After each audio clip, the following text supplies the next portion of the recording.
Hello दोस्तों, कैसे हो? आपका स्वागत है त्रिपान स्टडी सेंटर में। आज जो हम करने जा रहे हैं क्लास 12 एनआईएस बोर्ड का बायोलॉजी का चैप्टर नंबर 26। ये चैप्टर जो है conservation and use of natural resource, जो कि काफ़ी इंपॉर्टेंट है। इसमें हम रिसोर्स के बारे में जानेंगे। ये चैप्टर जो है कई मानने में कई क्लासों के बच्चों के लिए बहुत ही महत्वपूर्ण है, चाहे वो 10वीं क्लास के हो, 11वीं हो, 12वीं हो। ठीक है, अगर उनके सिलेबस में ये conservation and use of natural resource है तो ये जो टॉपिक है बहुत ही इम्पोर्टेंट होगा। दोस्तों, आपको पता है कि त्रिपान सेंटर बच्चों के हेल्प के लिए सदैव ही अग्रसर रहा है, इसलिए हिंदी इंग्लिश दोनों माध्यम में एक्सप्लेन किया जाता है और साथ में आपको डिस्प्ले भी हिंदी इंग्लिश में होता है, जो कि आपके लिए अत्यंत महत्वपूर्ण होता है, अमृत तुल्य होता है। तो इसी प्रकार जो है आप लाइक से सब्सक्राइब करते रहिए। लेकिन आपको पता है, चैप्टर स्टार्ट करने से पहले एक बात जो मैं हमेशा कहता हूँ, जिसको आपको सोचना भी चाहिए, विचार भी करना चाहिए और अमल तो करना ही चाहिए, वो ये है कि जब भी वीडियो देखिए पूरा देखिए, क्योंकि अधूरा जानकारी सदैव खतरनाक होता है। साथ में एक इंपॉर्टेंट बात ये भी रहता है, अगर आप पहली बार वीडियो देख रहे हो तो लाइक शेयर सब्सक्राइब करना मत भूलना। क्योंकि दोस्तों, लाइक कीजिएगा तो बनाने वाले का मनोबल बढ़ता है, सब्सक्राइब कीजिएगा तो इससे ये होता है कि जब भी मैं कोई वीडियो डालूंगा उसका नोटिफिकेशन आपको समय रहते मिल जाएगा। और देखिए, शेयर का मतलब ये होता है कि आपके थ्रू न जाने किन बच्चों को हेल्प मिल जाए, ये आप भी नहीं जानोगे, इसलिए जो है आप शेयर जरूर करो। ठीक है, व्हाट्सएप स्टेटस पे भी लगाओ। दोस्तों, एनआईएस सेंटर जो है कई मानने में बहुत से बच्चों के लिए हेल्पफुल है, चाहे वो 8th क्लास हो, 9th 10th 11th 12th हो, चाहे वो एनआईएस बोर्ड के बच्चे हों, ठीक है, चाहे बीए एमए के बच्चे हो, सभी क्लासों के लिए कुछ ना कुछ जो है त्रिपान सेंटर में उपलब्ध है। तो इसलिए आपके लिए ज़रूरी है कि आप सब्सक्राइब करके इसको चैनल को जो है सेव कर लो, नहीं तो बाद में अगर रिसर्च करोगे तो शायद आपको ये चैनल प्राप्त ना हो। तो इसलिए सोचना नहीं, विचार नहीं करना है, सब्सक्राइब करके जो है अपने पास सेव करना है। दोस्तों, ये तो बात था आपके लिए, लेकिन अब देखते हैं हमारा आज टॉपिक क्या है। The one next topic is biodiversity.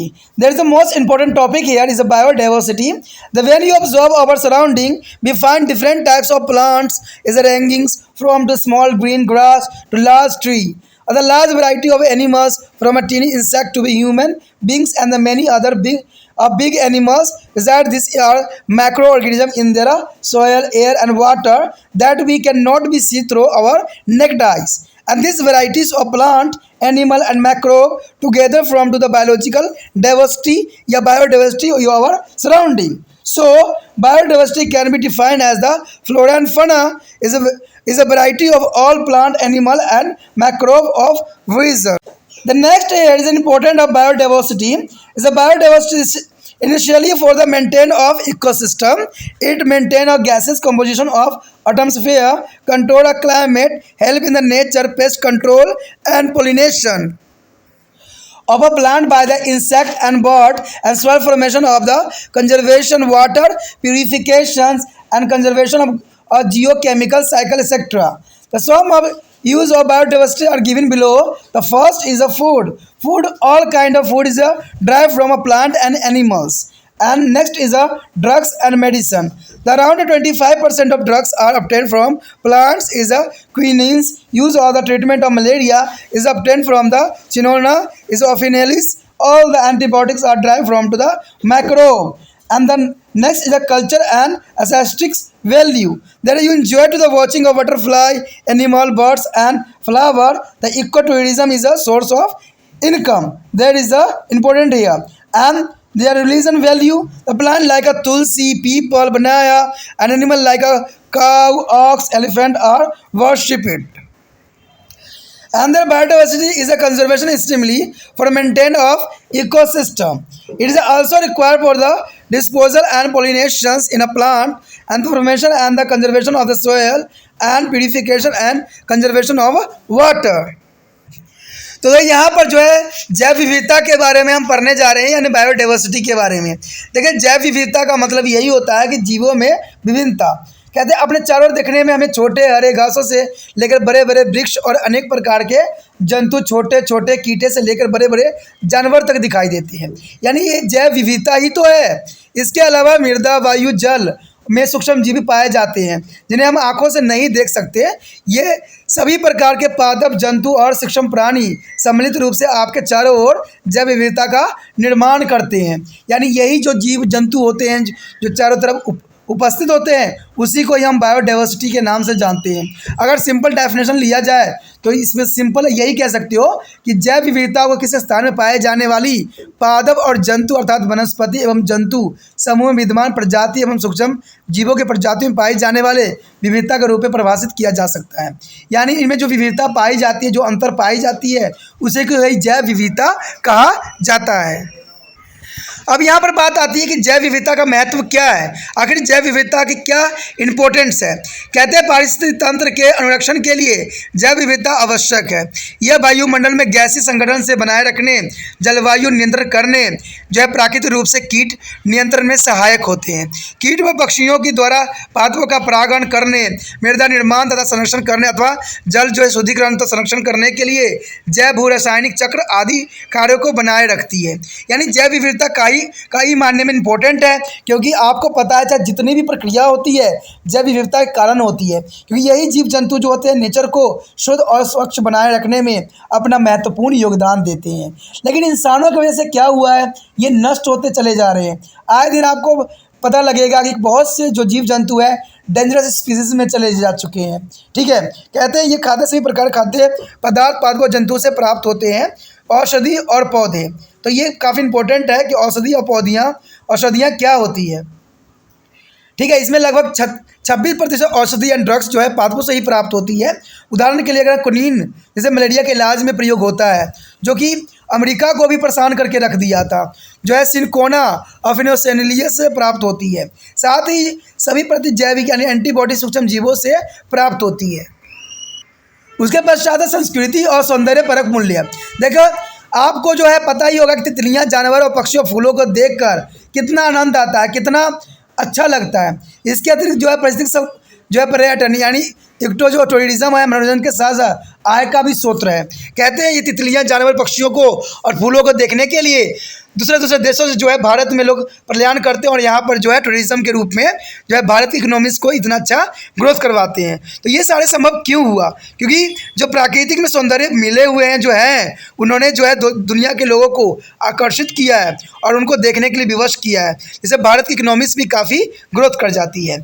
उसके बाद है धार्मिक मूल्य। देखिए तुलसी, पीपल, बरगद और बैर तथा खजूर के पादों एवं जो है जानवर जैसे गाय, बैल, हाथी आदि की पूजा की जाती है। हमारे संस्कृति में इन सबको जो है काफ़ी उच्च दर्जा मिला हुआ है और ये पवित्र की वस्तुएं होती है, पवित्र के जो है पवित्रता के निशानी होती है, इसलिए धार्मिक रूप से इनको पूजा पाठ किया जाता है। कहते हैं यह पारितंत्रिक के रख रखाव के लिए भी अत्यंत आवश्यक होता है। यह पादपों में परागण एवं विकरण के लिए, मृदा के निर्माण एवं संरक्षण के लिए तथा जल के शुद्धिकरण और संरक्षण के लिए अति आवश्यक होता है। So our next topic is hotspot diversity. There is the most important here. A diversity is not a uniformly distribute across the geographical regions of the earth. A content the region of the world are very rich in diversity. We call such an area is a mega diversity zone, and we also refer to them a hot spot. For example, India account for only 2.4% of the land area of the world, but it is a contributor to approximately 8% species to be a global diversity due to the extent of the such as a pocket. And the hotspot are their richest and the most threatened of reserves of biodiversity on the earth. That is a criteria for determining and the area of a hotspot are. The first is the area should be support is a less than 1,500 endemic species. There is endemic species less than or 1,500 their endemic species, and it is the second is it must have lost over 70% of original habitat. That is the most is a danger for the animal. And 25 diversity hotspot has been identified in the world. These hotspots are characterized by the supporting of exceptionally of the highly diversity. And among their 25 hotspots of the world, and two are found in India, namely is the Western Ghat and Eastern Himalaya. These two areas of the country are exceptionally rich and flowering plant is a reptile, amphibian, butterfly and some species of mammals. And the Eastern Himalaya hotspot extend to northern eastern India is a Bhutan. The temperate forests are found at the altitude of 17802 3,500 meter. That is the most important here. And the money deeps and the is a semi-solid is a valley and especially is rich on endemic plant or species. The here show the bold map. There are different types of the plant, animal, flora here present in this area. There is the most important here. They here show the diversity is a hot spot in bold. There is the most important diagram show in this here. देखिए दोस्तों, यहाँ पर अत्यंत महत्वपूर्ण बात आ गई है, जैव विविधताओं के लिए खतरा। देखिए, जैव विविधताओं के लिए खतरा तो सदैव बने ही रहेगी, इसमें कोई दो राय नहीं है। यद्यपि जैव विविधता हमारे अस्तित्व को बनाए रखने के लिए इतनी महत्वपूर्ण है, फिर भी हम इसे जो है अनजाने और जाने में क्षति पहुँचाते ही जा रहे हैं।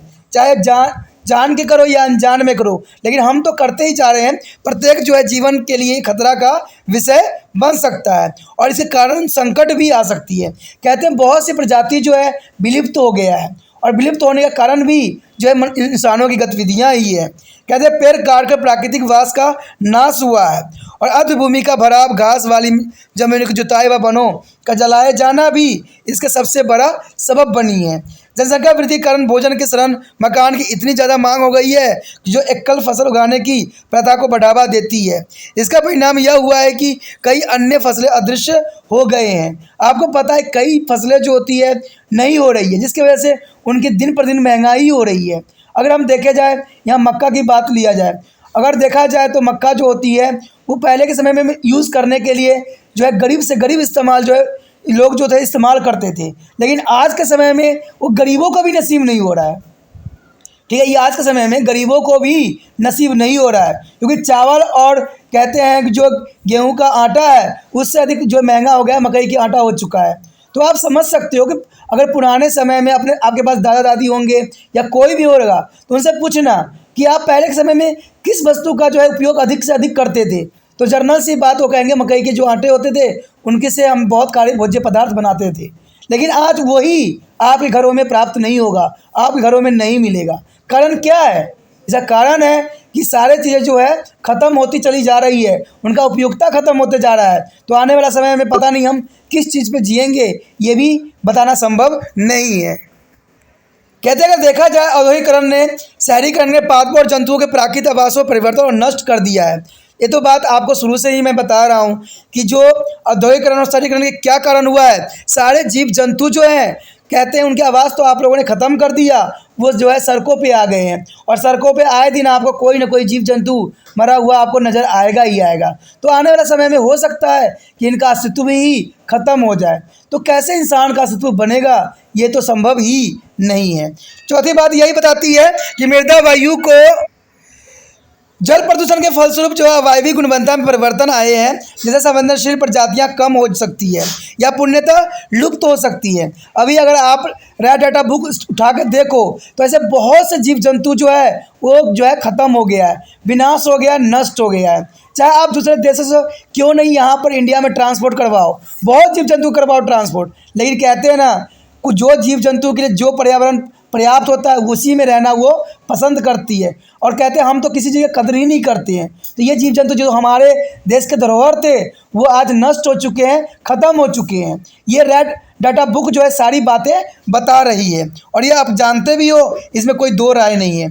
आज बहुत से संवेदनशील प्रजाति है आज नष्ट हो गया है। कहते हैं उसके बाद खनन जो गतिविधियों वायु और जल प्रदूषण वृद्धि हो जाती है और आसपास के क्षेत्र में प्राणियों का अस्तित्व खतरे में पड़ जाता है। यानी आज खनन की वजह से जो है बहुत ही प्रदूषण हो रहा है और आसपास जो प्राणी जीव जंतु रहते हैं उसको नष्ट तहस कर रहा है।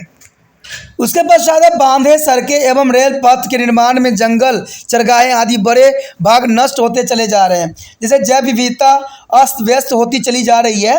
कहते हैं अगर देखा जाए 7 बात तो कहते हैं इसमें 7 पॉइंट यही कहता है कि अनेक उद्देश्य के लिए जानवरों के जो है विवेकपूर्ण ढंग से मारे जाने पर उनकी संख्या में कमी होती जा रही है। अब देखिए जानवरों के मारने की क्या सवाल उठता है, क्यों लोग मार रहे हैं? क्या वो जीव नहीं है?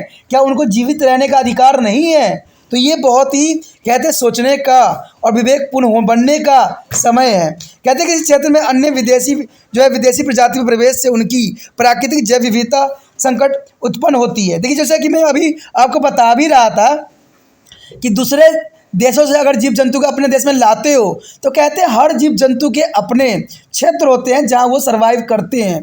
कई जीव जंतु अगर दूसरे देश से आप लेके भी आओगे तो वो इस देश में रहना उनके लिए संभव नहीं रहेगा, क्योंकि उनकी प्राकृतिक आवास ही बदल जाएगा। तो कभी कभी कोई जीव सर्वाइव कर जाता है और कई जीव जो होता है नष्ट हो जाता है। और मेडलव का रूल अगर आप पढ़ते होगे तो इस बात की आपकी ज़रूर समझ होगी। शायद ये जो है बड़े बड़े लोगों को समझ में नहीं आता है। अगर उदाहरण के रूप में ले तो जलकुंभी, कहते हैं जलकुंभी नदियों झीलों के जो अवरुद्ध करती है और अनेकों जलीय प्राणी जीवन के संकट भी उत्पन्न करती है। तो ये भी काफ़ी इंपॉर्टेंट था। जलकुंभी एक कंदकीय भूमसागरीय पादप है जो कि हेलिस्टिकस और ओरेंटल्स है, जिसकी पत्तियां संकरी समीक्षा और विविध होती है। सामान्यतः सुगंधित पुष्प होते हैं और इनमें एक कीप के आकार का जो है परिपुंज होता है। The next topic is threat to the biodiversity. The threat of biodiversity here, through their biodiversity is so important for our survivals. We are destroying it is knowing there is unknowing. It is under threat due to the following reasons. The first is destruction of the habitat by the cutting down trees, fillings up to the wetland and the plungings and the grassland and the burning of the forest. There is the most important here is the destruction of the biodiversity and the threat also, and the population is the expansion has increasing a demand for the food and shelter. It had lead to a culture of singles crop is a monoculture, and that will be result is the disappearance of some other crops. There is a here industrializations and urbanization, their fact of threatening of biodiversity is a most important factor here. And the industrialization and urbanization has a change and the destroyer their natural habitat and plants and animal. There is a both are the destroyer for the industrialization and urbanization. There is a pollution of the soil, air, and the water changes their habitat is a quality and may be reduced or eliminate to sensitive species. The meanings of is the minings of activities have to be a pollution of the air and the water is a threaten their survival of the animal in the nearby area. And construction of the dam, road, and the railway is destroys the hugs in the patch of the forest and grassland, etc. And thus the distribute of the biodiversity. And their next is the indiscriminate of the killing of the animal for different purpose as a result in their reduction. यहाँ पर अत्यंत महत्वपूर्ण topic आया है जो जैव विविधताओं के लिए खतरा। देखिए जैव विविधताओं के लिए कई खतरे हैं, ठीक है, और जिसकी वजह से जो है जैव विविधता नष्ट होते चले जा रहे हैं। ये आपको भी समझ है और इसमें आपको अधिक समझने की जरूरत नहीं पड़ेगा। कहते हैं तभी जैव विविधता हमारे अस्तित्व को बनाए रखने के लिए इतने महत्वपूर्ण है, फिर भी हम इसे जाने अनजाने में क्षति पहुँचा रहे हैं। ये निम्न कारणों संकट उत्पन्न हो गए हैं। दोस्तों आपको पता ही होगा कि कहते हैं ना कि आज हम जो है अपने तरक्की में और अपने टेक्नोलॉजी के चक्कर में न जाने कितने प्रकार के जीव जंतुओं को हमने नष्ट कर दिया है। सबसे अधिक नष्ट हुआ है तो वो पेड़ पौधा नष्ट हुआ है, जिसकी वजह से प्राकृतिक संतुलन जो है बिगड़ गया है। कहते हैं पेड़ काट कर प्राकृतिक वास का नाश और अर्धभूमि का जो है भराव, घास वाली में जमीनों की जुताई व वनों को जलाने के जाना।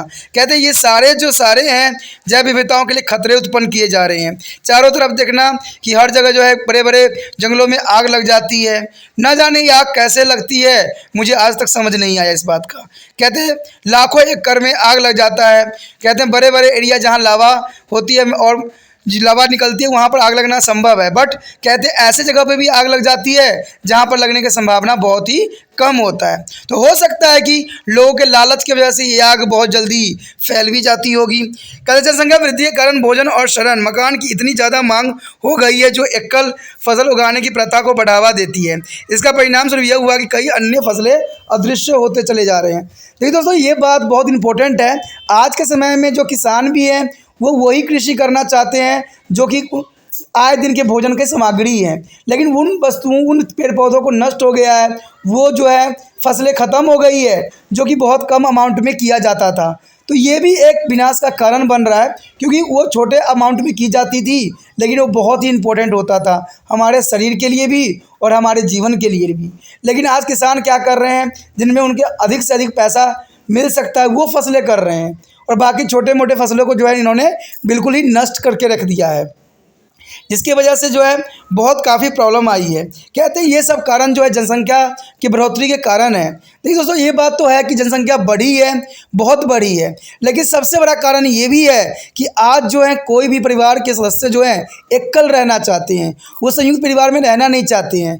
कहते हैं एक घर के छत में कोई भी रहना नहीं चाहता, अब अलग घर के छत में रहता है। आप जनरली आप नोटिस करोगे कि एक घर होता है, बहुत बड़ा घर होता है, उसमें मैक्सिमम जो होते हैं 3 या 2 बंदे ही रहते हैं, माता पिता उनके बच्चे, बाकी जो उनके माता पिता होते हैं वो कहीं और आश्रय लेके रह रहे हैं। तो ये सब भी कारण बनता है आज जो है जनसंख्या जो है इतने ज़मीनों का नष्ट तहस नहीं नहस हो गया है, तो इसका कारण ये भी बनता है। तो ये बहुत सोचने वाली बात है कि आज जितना हम संयुक्त रहे, जितना हम इकट्ठा रहें, उतना जो है इस चीज़ों में काफ़ी अच्छा प्रभाव पड़ेगा। तो ये सारी चीज़ें जो हैं हमारे जो जनसंख्या वृद्धि का जो है सारी चीज़ें नष्ट तहस नहस होते चले जा रहे हैं। उसके पश्चात है औद्योगिकरण एवं शहरीकरण में पाथवे व जंतु के प्राकृतिक आवास को परिवर्तन और नष्ट कर दिया है। ये तो मैं पहले ही डिस्कस कर चुका हूँ आपसे कि इंसानों के जो लालच ने क्या किया है, घर बनाने के लिए, औद्योगिकरण के लिए, शहरीकरण के लिए न जाने कितने ज़मीनों को नष्ट ध्वस्त कर दिया गया है, कितने जंगलों को नष्ट कर दिया है।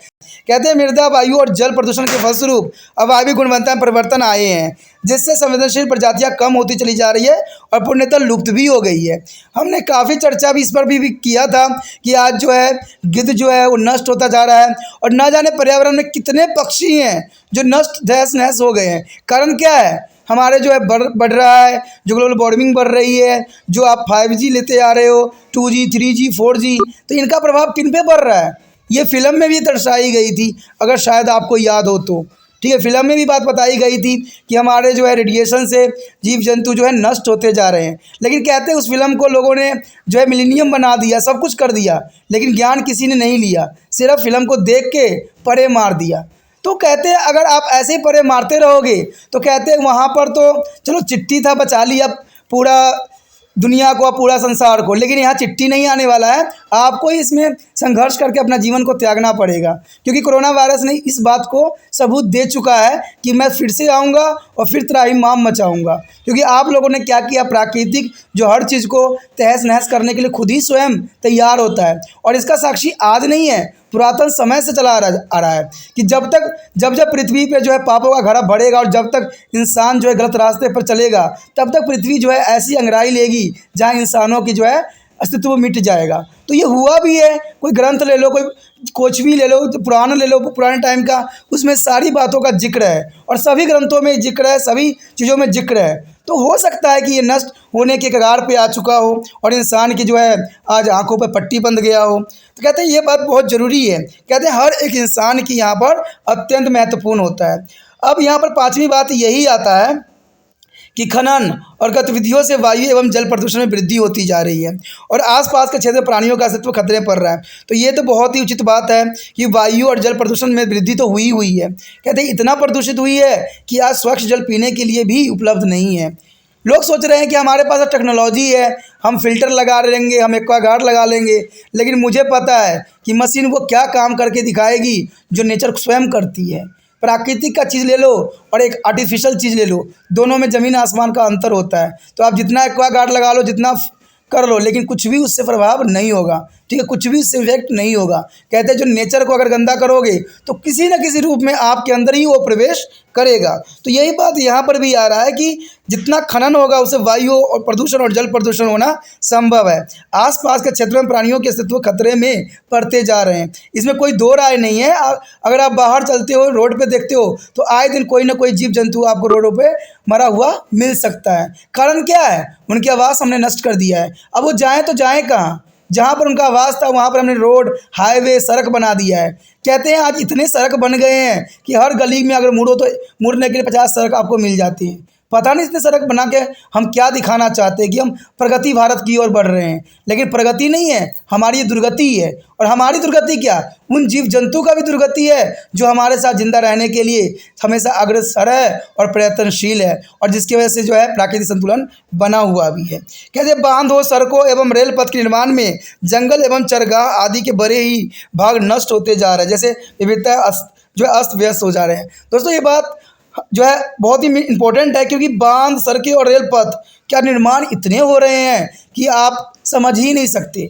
नया सरकार आता है, नया रूल रेगुलेशन बनाते हैं और नए जो है रेलवे का निर्माण करवाया जाता है हर क्षेत्र में, हर दूरी पे। कहते हैं कि आज तक तो ऐसा सिस्टम आने वाला है कि घर घर तक उनको रेल पहुंचा देने की सरकार की योजना है।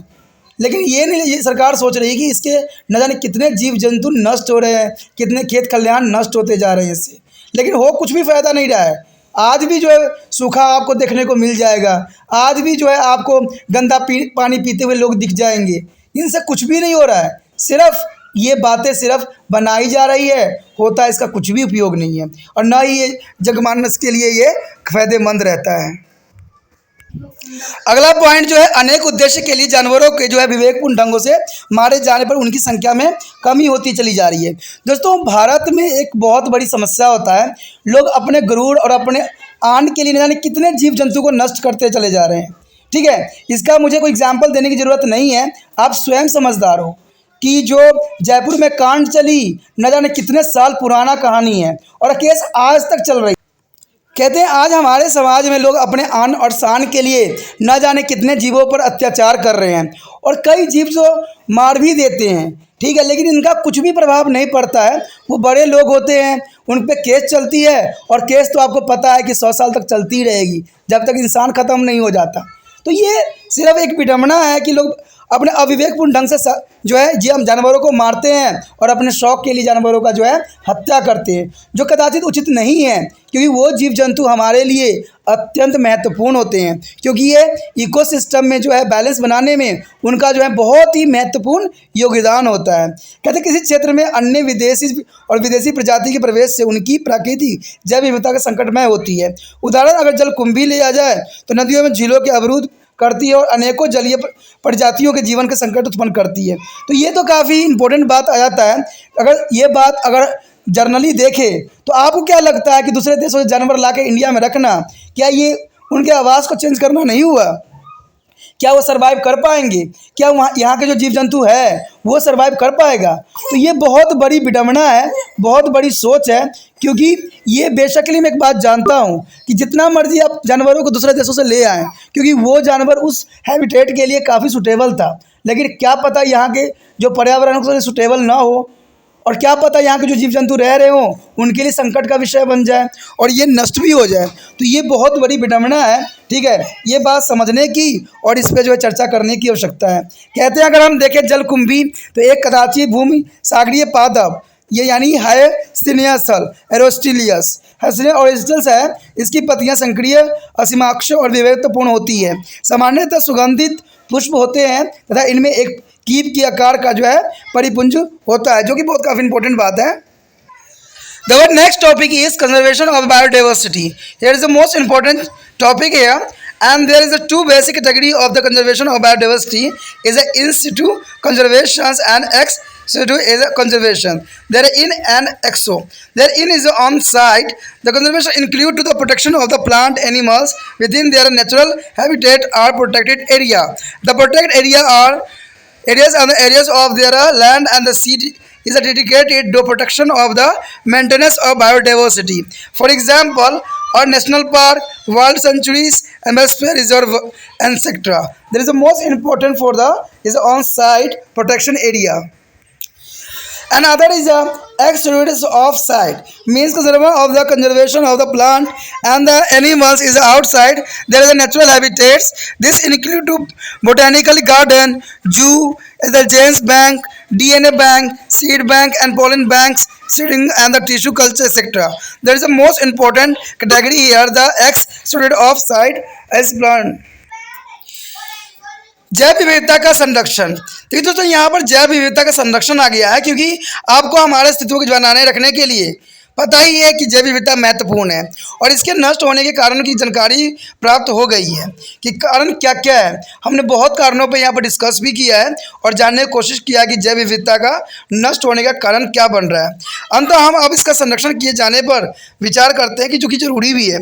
यहाँ पर दो तरीक़ा से जो है इसको संरक्षण किया जा सकता है। एक है स्वयं स्थान संरक्षण यानी इंस्टीट्यूट ऑफ कंजर्वेशन और दूसरा है बाहरी स्थान संरक्षण यानी एक्सटर्नल कंजर्वेशन। ये दो तरीक़ों से जो है संरक्षण रखने में महत्वपूर्ण योगदान दे सकता है।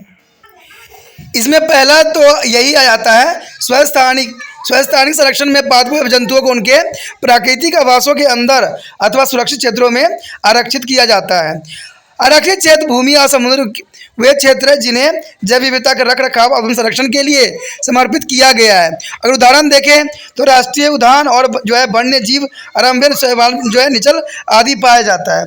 दूसरा बाह्य स्थानिक संरक्षण, इसमें पादपों एवं जंतुओं का संरक्षण करने को प्राकृतिक आवास को बाहर किया जाता है और वनस्पति उद्यान और चिड़ियाघर, जीन बैंक, डीएनए बैंक, बीज बैंक, पराग बैंक, नव विविध ऊतक प्रबंधन आदि इस श्रेणी के अंतर्गत आते हैं। कहते हैं ये बहुत इंपॉर्टेंट भी है, लेकिन कहते हैं जो प्राकृतिक में पर्यावरण में स्वयं बनता है वो सर्वदा उचित होता है। इंसान द्वारा निर्मित जो ये आरक्षण क्षेत्र है, संरक्षण क्षेत्र है, ये इतना फायदेमंद नहीं हो पाएगा। कहते हैं आप कितना संरक्षण करके रख लोगे, जब तक इंसान स्वयं नहीं इस बात को समझता है कि ये पर्यावरण जो है सभी जीव जंतु का भी है, हमारे ही नहीं है, हर एक जीव जंतु का है, चाहे वह कीड़े मकोड़े क्यों ना, एक चींटी क्यों ना हो, हर के लिए जो है इम्पोर्टेंट है और उनका संरक्षण करना प्रत्येक इंसान का कर्तव्य होना चाहिए। नहीं तो आने वाला समय में हो सकता है कि ये जीव जंतु हमें देखने को भी न मिले। Next topic is endangered species. There is endangered species here. You have already learned about the various reasons due to which our biodiversity is a constant threat. You also learn about the strengths of the protect the biodiversity. Let us now about some of plant animal which have already become a extinct or area going to be extinct from to Earth's surface. The species which have already disappeared is called to the extinct species, and the phenomenon of disappearance is known as extinction.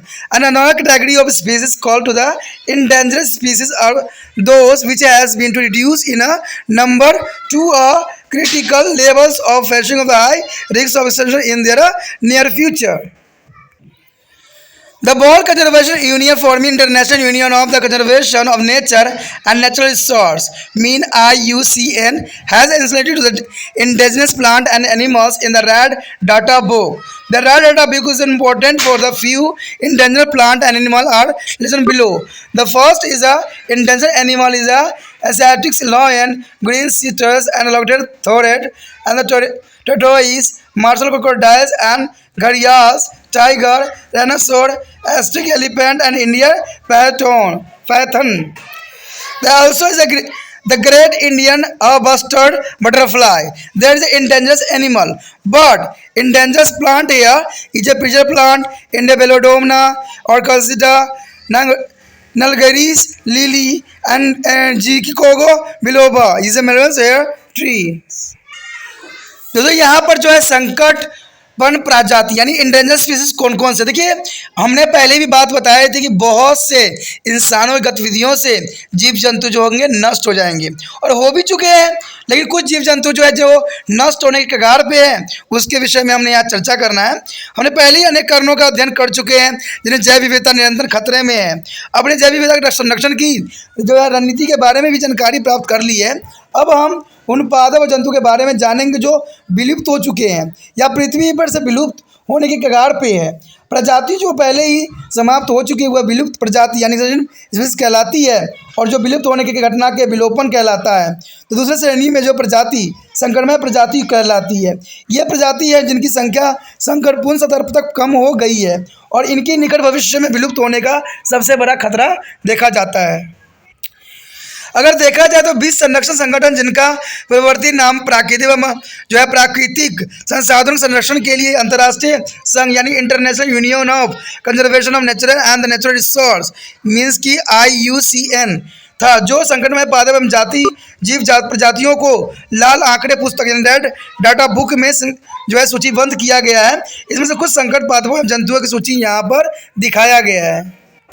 यहाँ पर जो है संकटपन्न जानवर दिखाया गया जो जिसमें एशियाई सिंह है, आपको हरी समुद्री कछुआ, राजकच्छ, ठीक है, कछुआ, मार्शल मगरमच्छ और घड़ियाल, बाघ, गेंडा, ठीक है, एशियाई हाथी, भारतीय अजगर, भारतीय सारंग, बड़ी तितलियाँ, तो ये सारे जो है संकटमय जानवर है जो आने वाला भविष्य में आपको देखने को भी ना मिले और सिर्फ आपको नाम ही आपको शायद मिले।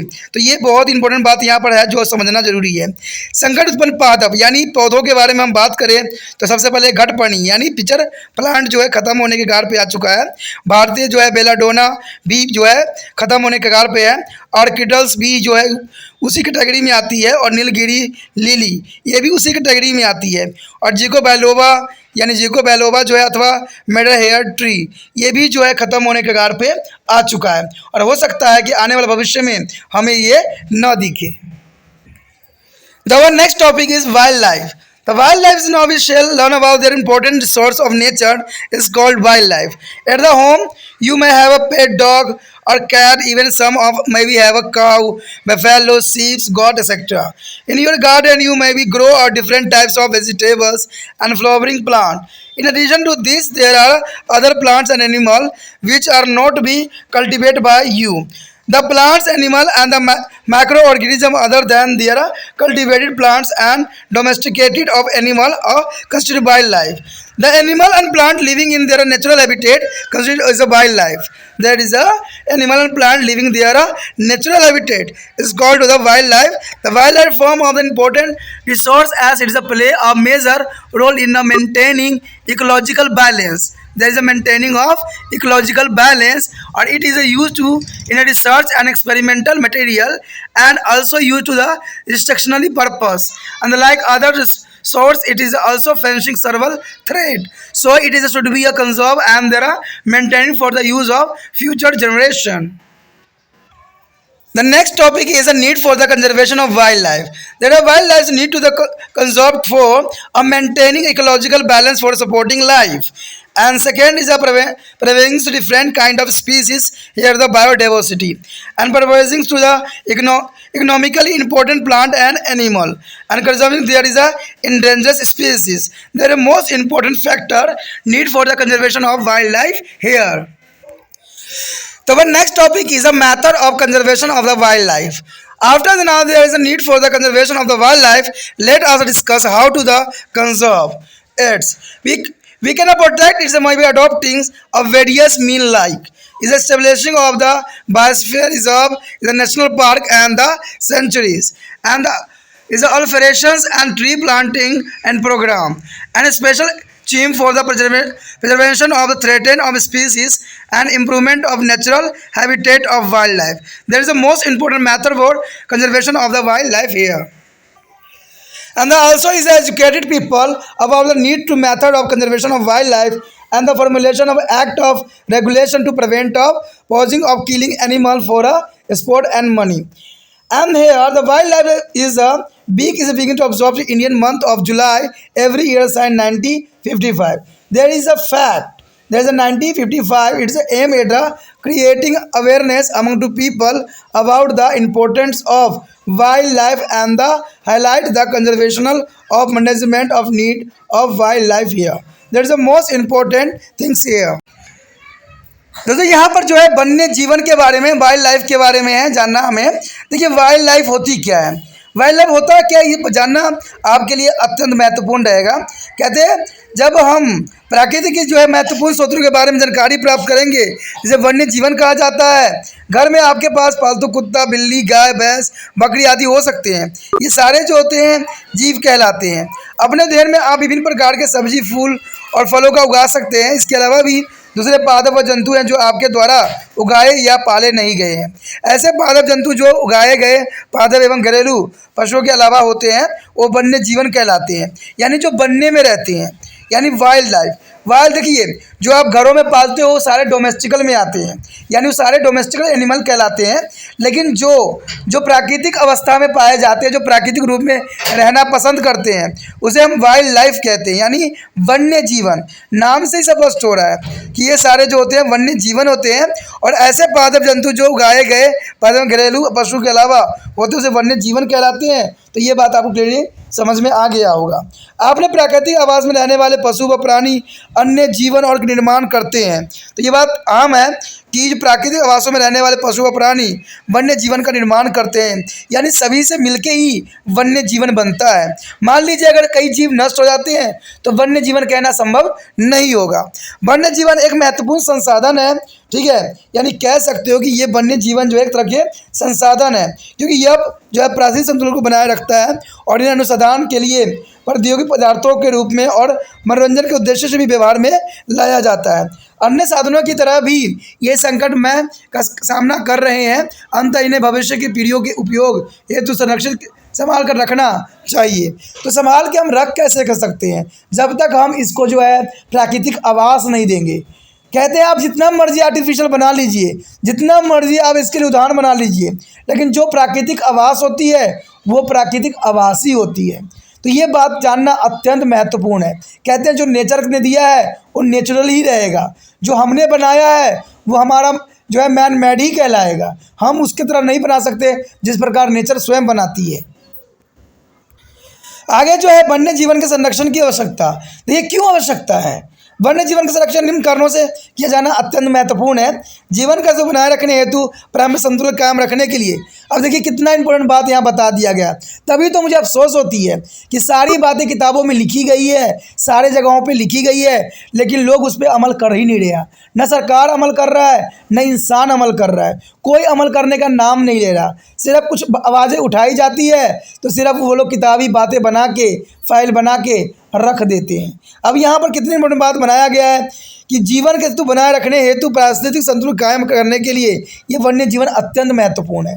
तो हम नष्ट क्यों कर रहे हैं? जब इतना महत्वपूर्ण है तो क्यों कर रहे हैं हम नष्ट? कहते हैं विभिन्न प्रकार की प्रजातियां जैविक संरक्षण के लिए इंपॉर्टेंट है। देखिए ये भी बात इंपॉर्टेंट रखता है। आर्थिक रूप से महत्वपूर्ण पादप जंतुओं की सुरक्षा रखने के लिए होता है। आपको पता है कि कई जीव जंतु से जो है दवाइयाँ बनती है, और मान लीजिए वो जीव जंतु नष्ट हो जाते हैं तो क्या होगा? वो दवाई भी प्राप्त नहीं होगा। आपको पता है चाहे कितने तरह के सींग होते हैं, नाखून होते हैं, खुर होते हैं, यानी कितने तरह के आंतों में से जो है मेडिसिन इंसानों के लिए बनाई जाती है। अगर उस जीव के अस्तित्व ही खत्म हो जाए तो हम सोचिए कि क्या हमारा मेडिसिन बनेगा और क्या हम जीवित हम स्वयं रह पाएंगे? तो ये संभव नहीं हो पाएगा। कहते हैं क्योंकि ये आर्थिक दृष्टि से भी बहुत महत्वपूर्ण होते हैं। ठीक है, संकट उत्पन्न प्रजाति के संरक्षण के लिए बहुत जरूरी है। तो देखिए बहुत से जीव जंतु जो है नष्ट हो गए हैं और कितने जो है नष्ट होने के कगार पे हैं। तो हो सकता है आने वाला समय में ये भी नष्ट हो जाए, तो इसको संरक्षण करना अत्यंत महत्वपूर्ण है। तो इसलिए कहा गया कि वन्य जीवन संरक्षण की आवश्यकता है और ये होनी भी चाहिए। आगे है वन्य जीवन संरक्षण की विधियाँ। कौन कौन सी तरीका है जिससे हम इसको संभाल सकते हैं?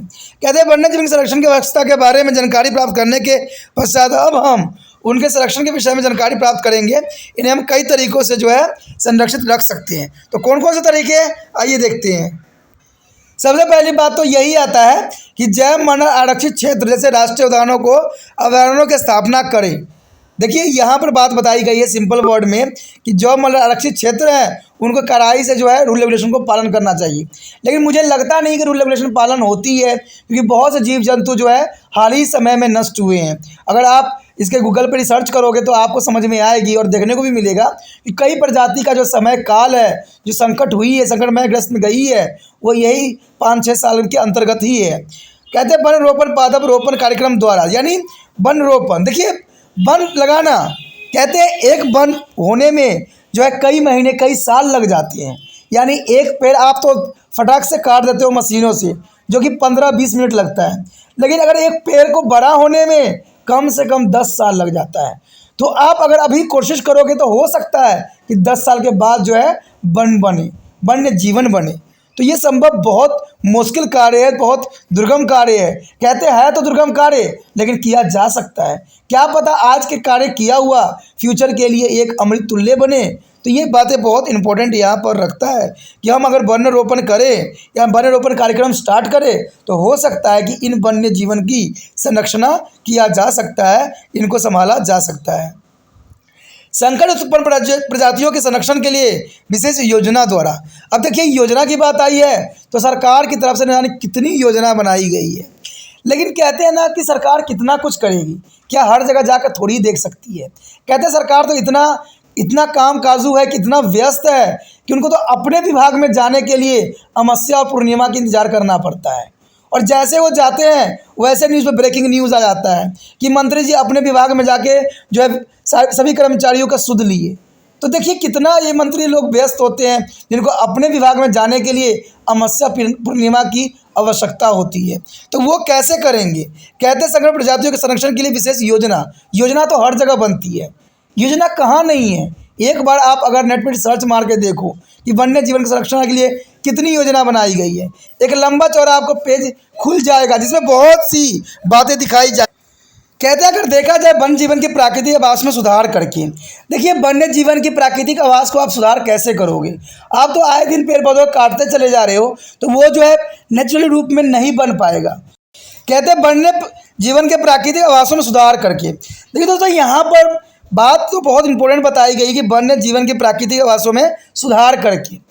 क्या ये संभव है कि जो प्राकृतिक रूप से बना हुआ है उसको क्या आप सुधारिएगा? अगर आप पेड़ पौधे ही काटना बंद कर दीजिएगा, वहाँ पर कई तरह के इंस्ट्रक्शन लगा दीजिएगा, तो वो तो खुद ही सुधर जाएगा। तो सरकार इन पे जो है रूल रेगुलेशन बना रखी है, सुधारने का हर तरीका बना रखा है, हर जगह कानून बनी है, लेकिन फिर भी न जाने ये धड़ल्ले से ऐसा काम क्यों हो रहा है कि प्राकृतिक चीज़ों को नष्ट किया जा रहा है। तो ये बात यहाँ पर जो है कुछ हद तक झूठा साबित हो रहा है कि वन्य जीवन के प्राकृतिक आवासों में सुधार करके। सुधार तो बहुत कुछ क्या करोगे आप? कहते हैं आप अगर आर्टिफिशियल कुछ बना के देते हो तो क्या ये सही रहेगा? कहते हैं जीव जंतु भी प्राकृतिक में रहना पसंद करती है, उनके जो हैबिटेट बने होते हैं, जो उनके आश्रय बने होते हैं, वो उसी में जीवन यापन करना चाहते हैं। आप वहाँ उनके लिए घर बना दोगे तो घर में नहीं रह सकते। तो यही बात सरकार को भी सोचना चाहिए कि जितना हो सके इनके लिए जो है वहाँ पर एक कानून, लेकिन वो कानून नहीं, सख्त से सख्त कानून, जिसमें कोई भी जीव जंतु और कोई भी पेड़ पौधों को नुकसान होता है तो उसके लिए सख्त से सख्त कार्रवाई करने की आवश्यकता है। आगे की बात जो है लोगों को वन्य जीवन की आवश्यकता एवं संरक्षण की विधियों के विषय में जानकारी देकर। देखिए ये बात तो बहुत इंपॉर्टेंट है, क्योंकि ये बात मैं भी जानता हूँ, जब तक लोगों को समझदार नहीं बनेंगे, लोग जब तक इस पर जागरूक नहीं होंगे, वन्य जीवन का संरक्षण करना संभव नहीं है। क्योंकि कहते हैं ना जितना मर्जी सरकार रूल रेगुलेशन बना ले, जब तक नागरिक नहीं समझते हैं, जब तक, क्योंकि जो व्यक्ति जिसके साथ रहता है उनको समझने की ज़रूरत है। अगर वो व्यक्ति समझ जाते हैं तो हमारे वन्य जीवन की जो है संरक्षण भी किया जा सकता है। इसलिए हर एक व्यक्ति को इसके लिए जागरूक करने की आवश्यकता है। और ये जागरूक होगा कैसे? जब आप लोग चाहोगे। आप लोग कहते हैं ना कि कभी कभी इसमें जो मैं बात बता रहा हूँ ये जान के भी आप लोग हैरान होंगे कि हमने कितनी बातों पे डिस्कस किया है और क्या क्या इसमें हमने सोल्यूशन करने की कोशिश किया है। अगर ये बात सभी व्यक्तियों और बच्चों को पता लगे तो शायद वो जो है वाइल्ड लाइफ को संरक्षण करने में अपना महत्वपूर्ण योगदान दे सकते हैं। अगला पॉइंट जो है शिकार एवं धन के लिए वन्य जीवों की हत्या के विरुद्ध अधिनियम का कानून बनाकर। देखिए ये बात कहीं मानने में जो है खेल मुझे लग रहा है कि शिकार व धन के लिए जो है वन्य जीवों की हत्या के विरुद्ध अधिनियम एवं कानून बनाना। देखिए ये आपको भी लग रहा होगा कि बहुत ही ये अजीब सी बात है, क्योंकि आपको पता ही होगा कि हमारे जो है वन्य जीवन में ये कब के बन चुके हैं, लेकिन इसको लागू कभी नहीं हुआ, ना इस पर कई कड़ी से कड़ी जो है रिएक्शन देखने को मिला। क्योंकि यहाँ पर तो जो है कहते हैं बड़े लोगों के शौक बन गया है कि धन के लिए और अपने शौक के लिए जो है शिकार करते हैं।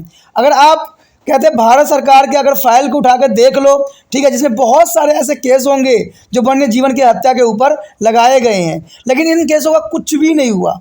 तो कहते हैं यहाँ पर तो ये बहुत ही अधूरा बात लग रहा है, बहुत धुंधली सी बात लग रही है कि वन्य जीवन हत्या के विरुद्ध अधिनियम को और कानून बनाकर। कहते हैं यहाँ पर ऐसा बनते तो है कानून, लेकिन बड़े लोगों के लिए ये खेल का सामान बन जाता है। ठीक है, चलो जो भी हो, लेकिन कहते हैं जब तक हम नहीं समझेंगे, नहीं जानेंगे, तब तक शायद हमारे वन्य जीवन की संरक्षण करना संभव नहीं है। तो हो सकता है आने वाले समय में जो वन्य जीवन ही अपना कोई जो है अलग इंतजाम कर ले। कहते हैं यहाँ पर एक फैक्ट की बात आती है कि भारत में प्रतिवर्ष जो है जुलाई के माह में सन 1955 में वन्य जीव जो है सप्ताह मनाया जा रहा है। देखिए यहाँ पर 1955 से जो है वन्य जीवन सप्ताह मनाया जा रहा है।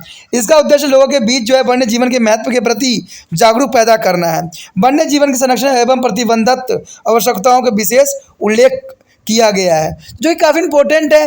मैं तो ये भी कहता हूँ अगर ये वीडियो जिन बच्चों के पास प्राप्त होती है वो बच्चे भी समझ जाएंगे कि वन्य जीवन हमारे लिए कितना महत्वपूर्ण है। और इसमें सरकार के द्वारा कुछ भी नहीं किया जा सकता। जब तक हम नागरिक जो है जागरूक नहीं बनेंगे, तब तक जो है वन्य जीवन संरक्षित नहीं रहेगा। अगर बन नहीं रहेगा तो हम आने वाला समय में हम लोग नहीं रहेंगे, क्योंकि आपको पता है कि वन्य जीवन जो है इंसानों के लिए बहुत इम्पोर्टेंट है। क्योंकि जो भी हमें खाद्य पदार्थ मिलती है, जो भी हमें मेडिसिन है, दवा कुछ भी मिलती है, सारे वन्य जीवन से ही हमें प्राप्त होती है। There is the most important topic is the wildlife reserve India.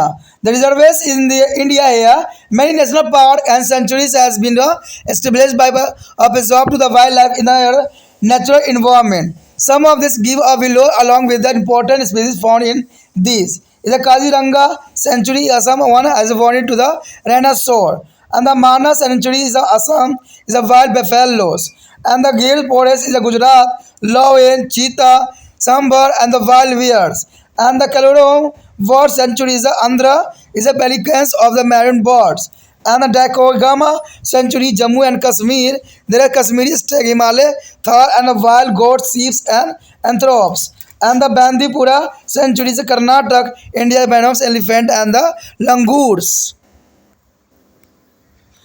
And the next here is the Kanha is a national park, is a Madhya Pradesh, is a tiger, leopard and the wild dogs. There is a protection area. And the Simlipal National Park, Odisha is the mangroves, marine turtles and the lay eggs. And the Bharatpura Bird Sanctuary is the Rajasthan, duck and herons. And the Kolar Battles National Park is the Uttaranchal is a tiger walking and deer, Sambar and the wild bears, is a rhino is a monkey. And Jala Parvara is and sanctuary is the West Bengal is a rhinoceros. There is the most important sanctuaries here. तो यहाँ पर बताया गया है कि भारत में वन्य जीवन आरक्षित क्षेत्र यानी wild life reserves in India. कहते हैं वन्य जीवन उनके प्राकृतिक पर्यावरण को सुरक्षित रखने के लिए कई राष्ट्रीय पार्कों का अभिवर्णों की जो है स्थापना की गई है। इन बहुत से जो है पार्क बनाई गई है, ठीक है। इनमें से कुछ जो है निम्न उनमें पाए जाने वाले प्रजातियों के साथ दिए जा रहे हैं। यहाँ पर सबसे पहले जो है काजीरंगा अभयारण्य यानी असम में है, एक सिंगी वाला गेंडा के लिए ये काफ़ी संरक्षित क्षेत्र बनाया गया है। उसके बाद है मानस अभयारण्य यानी असम में जो है जंगली भैंस के लिए ये आरक्षित किया गया है। और गिर वन जो है गुजरात में है, जहाँ पर सीता, चीतल, सांभर, जंगली भालू इनके लिए संरक्षण किया गया है। केलामेरू पक्षी अभयारण्य आंध्र प्रदेश में जो है पेल्किन और अन्य समुद्री पक्षियों के लिए ये संरक्षित किया गया है। उसका द चीगामा अभयारण्य यानी जम्मू और कश्मीर में है, जहाँ पर कश्मीरी बारहसिंगे, जगह हिमालय तेरह और जंगली बकरियाँ, भेड़, हिरन के लिए ये संरक्षित किया गया है, ठीक है। उसके बाद है बदीपुर अभयारण्य कर्नाटक, जो भारतीय ग्वाल यानी वाइसन जो है हाथी लंगूर के लिए ये संरक्षित किया गया है। उसके बाद है पेरियार अभयारण्य केरल में है, ये हाथी, बकरिंग, हिरन और संभार के लिए ये क्षेत्र जो है संरक्षण किया गया है। कन्ना राष्ट्रीय उद्यान जो है मध्य प्रदेश में जो बहुत बड़ा है, ये बाघे, तेंदुआ और जंगली कुत्ते के लिए ये संरक्षित किया गया है।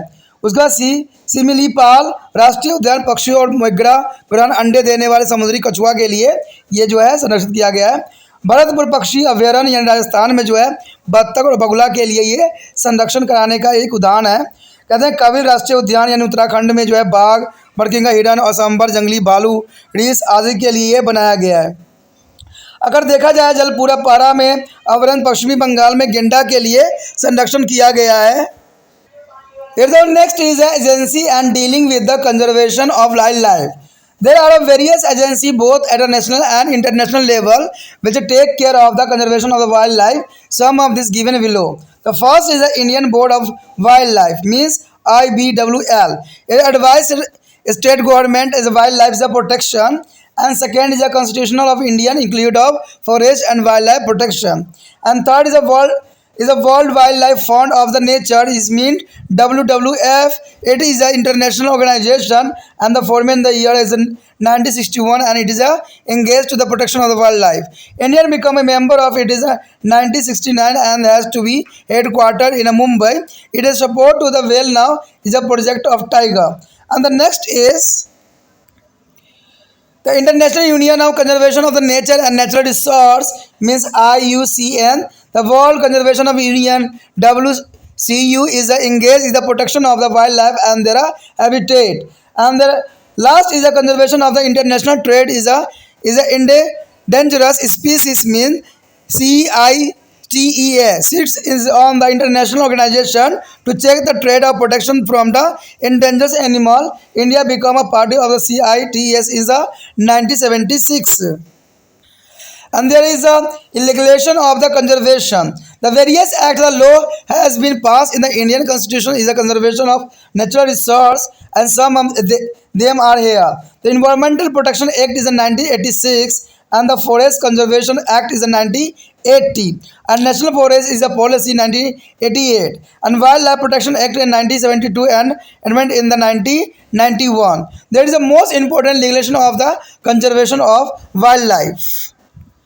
देखिए यहाँ पर जो है वन्य जीवन संरक्षण में संबंधित एजेंसियां बहुत से कार्यरत हैं, बहुत से कार्य हो भी रहे हैं, लेकिन कहते हैं इन वन्य जीवन की सुरक्षा हर एक व्यक्ति के ऊपर दायित्व बनता है।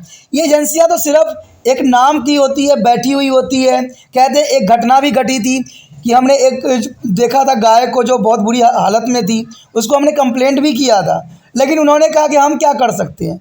तभी मुझे अफसोस हुआ कि भाई ये एजेंसी इतने बड़े बड़े एजेंसी है, फिर भी कुछ नहीं कर सकते।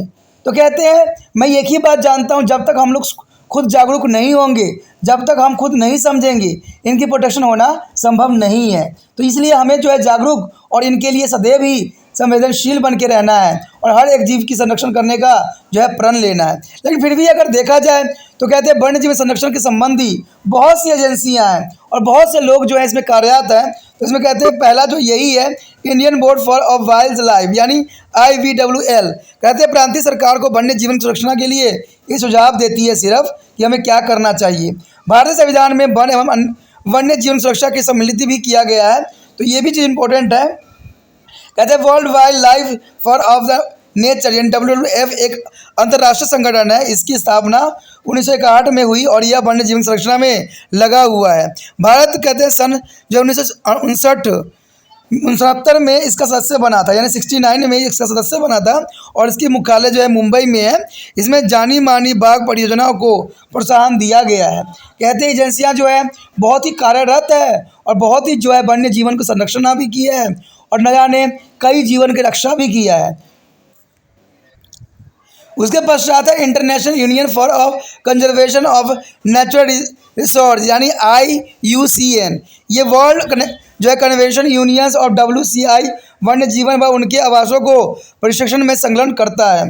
उसका convention of international trade off endangered species यानी CITES जो है बहुत इंपॉर्टेंट संस्था है। ये इंटरनेशनल है। कहते हैं एक अंतर्राष्ट्रीय संगठन है जो कि संकट आपन्न जानवरों के जो व्यापारिक उत्पादों पर रोक लगाने के लिए कहते हैं भारत सन जो है 1976 में इसका जो है सदस्य बना था। भारत भी इसका सदस्य बन चुका है और यहाँ पर तो कहते हैं कि भारत में वन्य जीवन की सुरक्षा के लिए सरकार ने जो है आड़ी जोड़ी का जोर लगा दिया है, जहाँ पर जो है सरकार हर तरफ से प्रयत्नशील है और कहते हैं जानवर की तो हर जगह सुरक्षा हो रही है। कहते हैं उसके बाद देखा जाए तो संरक्षण के लिए बहुत से कानून भी बने हुए हैं। कानूनों की कमी नहीं है, कानून तो इतने हैं कि आपके कॉपी भी जो है भर जाएंगे, फिर भी ये कानून ख़त्म नहीं होंगे। इसमें कुछ कानून यहाँ पर दिए गए हैं। संरक्षण के लिए कानून बनाए गए। भारतीय संविधान में प्राकृतिक संरक्षण के लिए अनेक कानून अधिनियम पारित किए गए हैं। इसमें पर्यावरण सुरक्षा अधिनियम जो है 1986 बनाए गए हैं। वन संरक्षण अधिनियम जो है 1980 भी बनाई गई है और राष्ट्रीय वन नीति जो है 1988 भी बनाई गई है। और कहते हैं वन सुरक्षा अधिनियम जो है 1972 व इनमें 1991 भी सुधार किया गया है। ये तो चलिए पुराना बनाया गया है और कहते हैं अगले 20 साल में जाने कितने अधिनियम बने हैं और कितने कहते हैं वर्ल्ड लाइफ की बचा लिया गया है जान, ये तो आपसे अच्छा कोई नहीं जानता होगा। तो ये सारे बातें देखिए, मैं सिर्फ इतना ही कहना चाहता हूँ कि ये सारी बातें जो होती सिर्फ अधिनियम बनाई जाती है और इसके बड़े बड़े विभाग बना दिया जाता है, जहाँ पर बहुत से लोग कार्यरत होते हैं और उन्हीं पशु और पक्षियों पर जो है दुनिया से पैसे इकट्ठे करती है और अपना ही जेब भरती है, लेकिन इनके जीवन के लिए संरक्षण के लिए कोई कदम नहीं उठाई जाती। अगर उठाई जाती है तो आज इतने सारे जो जीव जो संकटमय हो चुके हैं और जो संकटग्रसित हो चुके हैं, शायद संभव ऐसा नहीं होता। The next topic is sustainable development. However, this is an industry, factories and cities, town, road, railway and dams, etc. For development to the governors of all countries will have to replace the natural habitats of plant and animals. Natural resource has been to adopted is a gradually, and the day will become when many natural resources will not be available for our future generation, and so it is a high time to think about the maintaining a balance between environment and development, so that both present and the future generation can be derive proper benefit out of this resource, and this can be only achieved by the process of suitable development. There is a most important here, a suitable development. The suitable development here, the mean is there are development of the meet the need of the present generation and the conserved resource for the future generation, and so sustainable or development should be include or reducing excessive use of resource and enhancing resource of conservation and recycle and the use of the best materials and scientific management of the renewable resource, especially bioresource, and planting the more tree green grass patch to be intercepted between to conserve our buildings and use a more environment friendly material or bio as a degradable materials, and use of technologies which as a environmental friendly and based on essence use of the resource.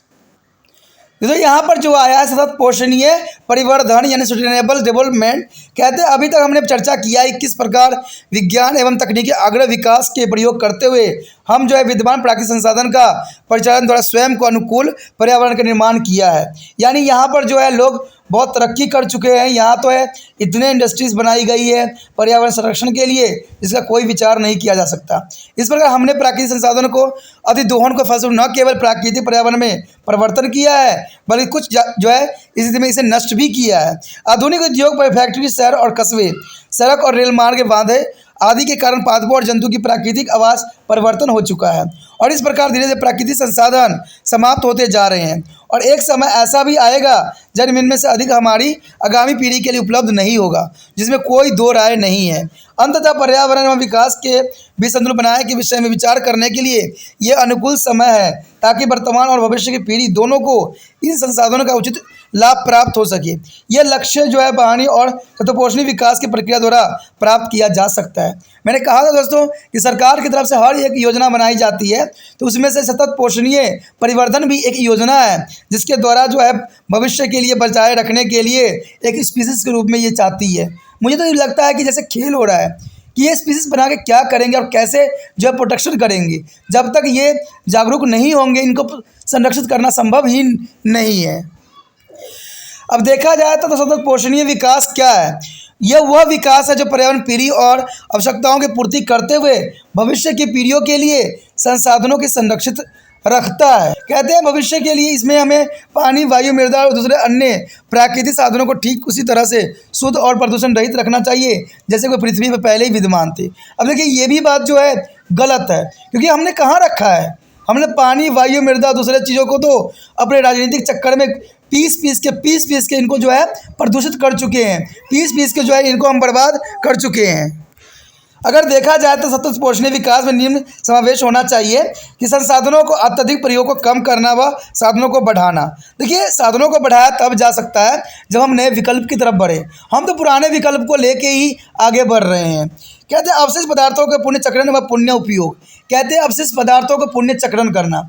कहते हैं दोस्तों एक बात आपको पता ही होगा कि जो प्लास्टिक जो है कई क्षेत्रों में बैन है, कई क्षेत्रों में जो है इनको उपयोग करना भी मना किया गया है, और कहते हैं जहाँ पर एंट्री पॉइंट होती है वहाँ पर लिखा होता है कि जो है ये शहर जो है पॉलीथीन मुक्त है। लेकिन अगर ज़मीनी हकीकत आप देखोगे ना तो अगर अंदर चले गए, अगर शहर में चले गए तो हर एक दो कदम पे आपको जो है लिफाफा यूज़ करते हुए इंसान और दुकानदार सब मिल जाते हैं। कहते हैं सरकार की तरफ से एक्शन उठती है जब सरकार के जेब में पैसा कम जाता है, तो वो क्या करते हैं, छोटे से रेड़े वाले के पास अगर एक भी लिफाफा मिल गया तो उनके जो है 500 के पत्ता काट देते हैं 2 मिनट में।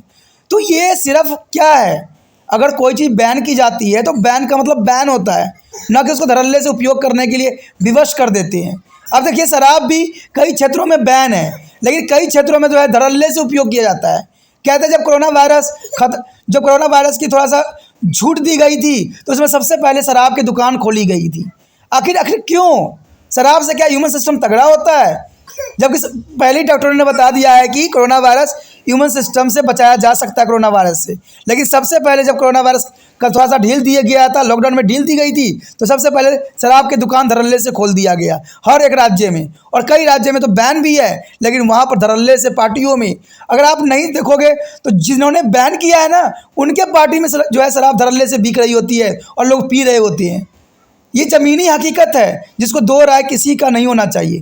तो ये कहते हैं कि बहुत से एक्ट बने हुए, बहुत से प्रोटेक्शन चीज़ें बनी हुई है। कहते हैं नवकरणीय संसाधनों को विशेषकर जो जल साधनों का जो है वैज्ञानिक प्रबंधन करना भी अत्यंत महत्वपूर्ण बन गया है।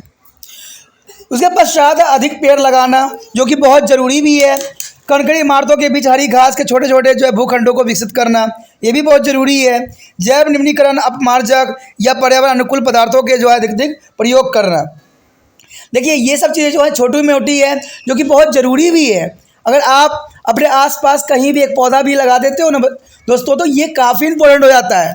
कहते हैं सरकार की तरफ देखने से कुछ नहीं होने वाला है, हमें स्वयं जागरूक बनना है, हर एक नागरिक को जागरूक बनना है। और इसके लिए आपको सिर्फ इसमें सोचना नहीं है या मोबाइल से बाहर नहीं निकल जाना है। आपने क्या करना है, अपने घर के बाहर एक तुलसी के पेड़ लगा दो, नहीं है तो छोटा सा पीपल का पेड़ लगा दो, वो भी नहीं है तो कुछ लताओं का जो है लगा दो। इससे क्या होगा, कम से कम कुछ हरियाली तो रहेगी, कम से संतुष्टि तो आपको मन में मिलेगा ना कि आपके घर के आसपास जो है हरियाली है। तो ये छोटे बड़े पेड़ पौधे लगाने से कहते हैं बहुत बड़ा उपयोग हो सकता है और ये बहुत ज़रूरी भी है। साधनों के प्रभावी उपयोग आधारित पर्यावरण अनुकूल तकनीक का प्रयोग करना। देखिए बहुत से ऐसे तकनीक है जैसे हम पर्यावरण को संरक्षित कर सकते हैं। बहुत सी चीज़ें हैं, जैसे मान लीजिए अगर आप मार्केट जा रहे हो तो आप वहाँ पर लिफाफा लेना बंद कर दो, अपना थैला स्वयं का लेके जाओ। इससे क्या हुआ, कम से कम कुछ तो कहते हैं ऊँट के मुंह में जीरा डालने के बराबर है। The next topic is energy resource. There is a most important topic here. We have already has been to using different form of energy obtained from the various source of our daily activity like a cooking, heating and plumbing, transportations and lighting etc. For example, the heat energy required for the cooking purpose is obtained from a firewoods and kerosene, oil, coal, electricity and the cooking gas is a LPG. LPG is a liquefied petroleum gas. There is a LPG liquefied petroleum gas here, and we use animal powder, house, block, etc. for transportation and for running minor or mechanical device like the Parisians wheels and the irrigation of the running and coals and for the excited to the oil from a oil seeds. The different form of this energy are obtained from the various source. We will be discuss about them details and the first types of energy source here. The types of energy source, there are two main category of energy source. First is a conventional source of energy, which are easily available and has been is a use for the long time. And second is a non-conventional resource of energy that are other than to the usually are that are different from are those of common practice. There is a here a summarize is a both about category energy resource. The various type of energy source here. The here is the conventional energy and non-conventional energy here. The first conventional non-conventional energy is a mostly fossil fuel is a found under to the ground. That is a mostly non-fossil fuels see above the ground, and their solar energy, hydro energy, wind energy, nuclear energy, hydrogen energy, such as geothermal energy and biogas. There is a non-conservation of energy. Example here is a conventional non-renewable energy is a coal, oil, and natural gas. And the other side, the conventional renewable energy is a firewood, cattle dungs, and farm vegetable base and wood is a coal etc. There is a conventional source of energy. The conventional source of energy has been to the use and the same time. The most important among them are the fossil fuel. There fossil fuel here. The fossil fuels are the fossil fuels remaining of plant and animal which over million of year has been to transported into the coal and petroleum product and natural gas. There is the most important is a coal. Coal is the most abundant fossil fuel. It's a widely used of combustion of the cookings and the industrial activity. And there are different types of coal product such as the coal gas, coal tar, benzene, toluene, etc., which are the used for the various purpose. And next is the oil and the natural gas are formed from the plant and animal which one land in their tropical seas. And the oil is a petroleum is a source of countless and product. Apart from a petrol, diesel and other fuel is a petroleum products include a lubricant, waxes, solvents, etc. The petroleum reserves are supposed to last to another 100 years or so. And the next is the natural gas. The natural gas is often found with the petroleum, the gas mainly containing of methylene, methanes, apart from to the serving and the fuel is the server industry. It is a beginning increasing use of domestical fuel in many countries, including India. United States of America is the largest producer as well as a consumer of national is a natural gas. And nowadays is the big cities and the town it is a begin supplied through the pipeline, which is a called to the piped natural gas mean PNP. Then natural gas also use a fossil run of the vehicles is known as the compressed natural gas means CNG. It is accepted as the economically and the less polluted fuel in for transport. There is a liquefied petroleum gas, means LPG is a common cooking gas used in Indian homes. It is a mixture of the propane and the butane gas are kept under pressure in the liquid form. But they are born to the gaseous form. This gas is made available for a specific container and domestic as well as industrial use. It is a byproduct of petroleum refinerings. उसके पश्चात हमारे समक्ष है ऊर्जा संसाधन। देखिए ऊर्जा संसाधन भी बहुत इंपॉर्टेंट है। हम अनेक स्रोत से प्राप्त विभिन्न प्रकार की ऊर्जा स्रोतों का अपने दैनिक क्रियाकलापों जैसे कि खाना पकाना, काम करने, खेत जोतने, यातायात, प्रकाश करने आदि के लिए उपयोग करते रहे हैं। उदाहरण के लिए पकाने के उद्देश्य के लिए हम ऊर्जा के लिए लकड़ी, केरोसिन तेल, कोयला, विद्युत एवं कुकिंग गैस, द्रव्य पेट्रोलियम गैस यानी LPG लिक्विड पेट्रोलियम गैस भी हो प्राप्त होता है। हम पशु जो है शक्ति, घोड़ा, बैल आदि का भी प्रयोग यातायात के सिंचाई और छोटे यांत्रिक उपकरणों के चलाने के लिए, जैसे खेती के लिए रहट यानी वेल्स चलाने के लिए, फिर तौलिए बीजों से तेल निकालने के कहू चलाने के लिए करते हैं, जो कि बहुत काफ़ी इंपॉर्टेंट भी था। कहते हैं ये जो है जो हम कहते हैं बैल हो, घोड़ा हो, कई मानने में इम्पोर्टेंट थे, लेकिन शायद इसके भी इम्पोर्टेंस आज के समय में ख़त्म हो गया है। अलग अलग प्रकार की ये ऊर्जाएं अलग अलग स्रोतों से प्राप्त होती है। हम इसका विस्तार से जानेंगे और जानेंगे कितने प्रकार के जो है ऊर्जा के संसाधन है। अगर देखा जाए तो ऊर्जा के स्रोत जो है दो प्रकार के होते हैं। एक होते हैं परंपरागत ऊर्जा स्रोत यानी कन्वेंशन सोर्स ऑफ एनर्जी। ये आसानी से उपलब्ध होते हैं और लंबे समय से प्रयोग में लाए जा रहे हैं। दूसरा जो है अपरंपरागत ऊर्जा स्रोत, कहते हैं गैर परंपरागत ऊर्जा स्रोत में जैसे non conventional source of energy. ये सामान्य रूप से व्यवहार में लाए जाने वाले ऊर्जा के अतिरिक्त स्रोत हैं। अब यहाँ पर हमारे समक्ष जो है विभिन्न प्रकार के ऊर्जा के स्रोत के बारे में हम चर्चा करेंगे और जानेंगे कि ये सोर्स कैसे प्राप्त होती है। देखिए यहाँ पर एक टेबल है जिसमें परंपरागत और नवकरणीय ऊर्जा दिखाया गया है और परंपरागत नवीकरणीय ऊर्जा और गैर परंपरागत ऊर्जा के स्रोत। अगर देखा जाए परंपरागत और नवीकरणीय ऊर्जा के स्रोत देखा जाए तो अधिकांश जीवाश्म ईंधन भूमि के भीतर पाए जाते हैं, उदाहरण कोयला, तेल, प्राकृतिक गैस आदि। और परंपरागत नवीकरणीय ऊर्जा देखा जाए तो ये भूमि के ऊपर और जीवाश्म ईंधन के रूप में पाए जाते हैं, उदाहरण के लिए लकड़ी, गोबर, कृषि, वनस्पतिक अवशिष्ट, लकड़ी का कोयला आदि।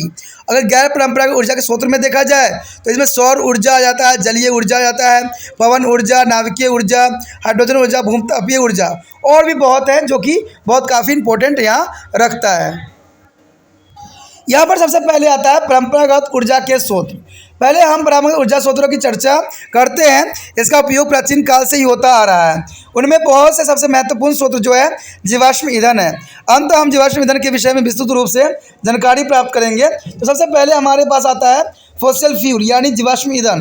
कहते हैं जीवाश्म ईंधन पादपों एवं जंतुओं के जीवाश्मिक अवशेष है जो लाखों वर्ष में कोयला और पेट्रोलियम उत्पाद के प्राकृतिक गैस में रूपांतरित हुए हैं। लेकिन दोस्तों कहते हैं जीवाश्म ईंधन को बनने में लाखों करोड़ों साल लगा था।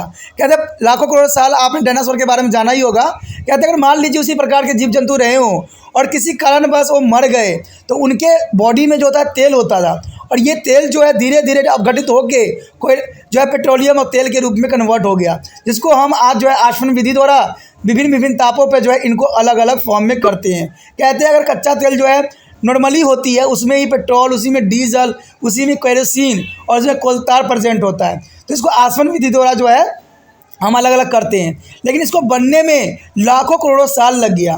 पादप में भी ऐसे ही हुआ। मान लीजिए कि कहते हैं कि बहुत जल्दी आग लग जाता है वनों में, तो हो सकता है उस समय भी वनों में आग लगा हो और सारे वन जल के राख हो गए हो। तो जब वन जल जाते हैं और अध जला वन जो होती है और लाखों साल धरती के अंदर दब जाती है, तो इसमें जब प्रेशर पड़ता है तो ये कोयला के रूप में जो है कन्वर्ट हो जाता है, यानी ये कठोर हो जाता है और ये जो है बंजर बन जाती है। तो इसको बनने में लाखों करोड़ों साल लगा है।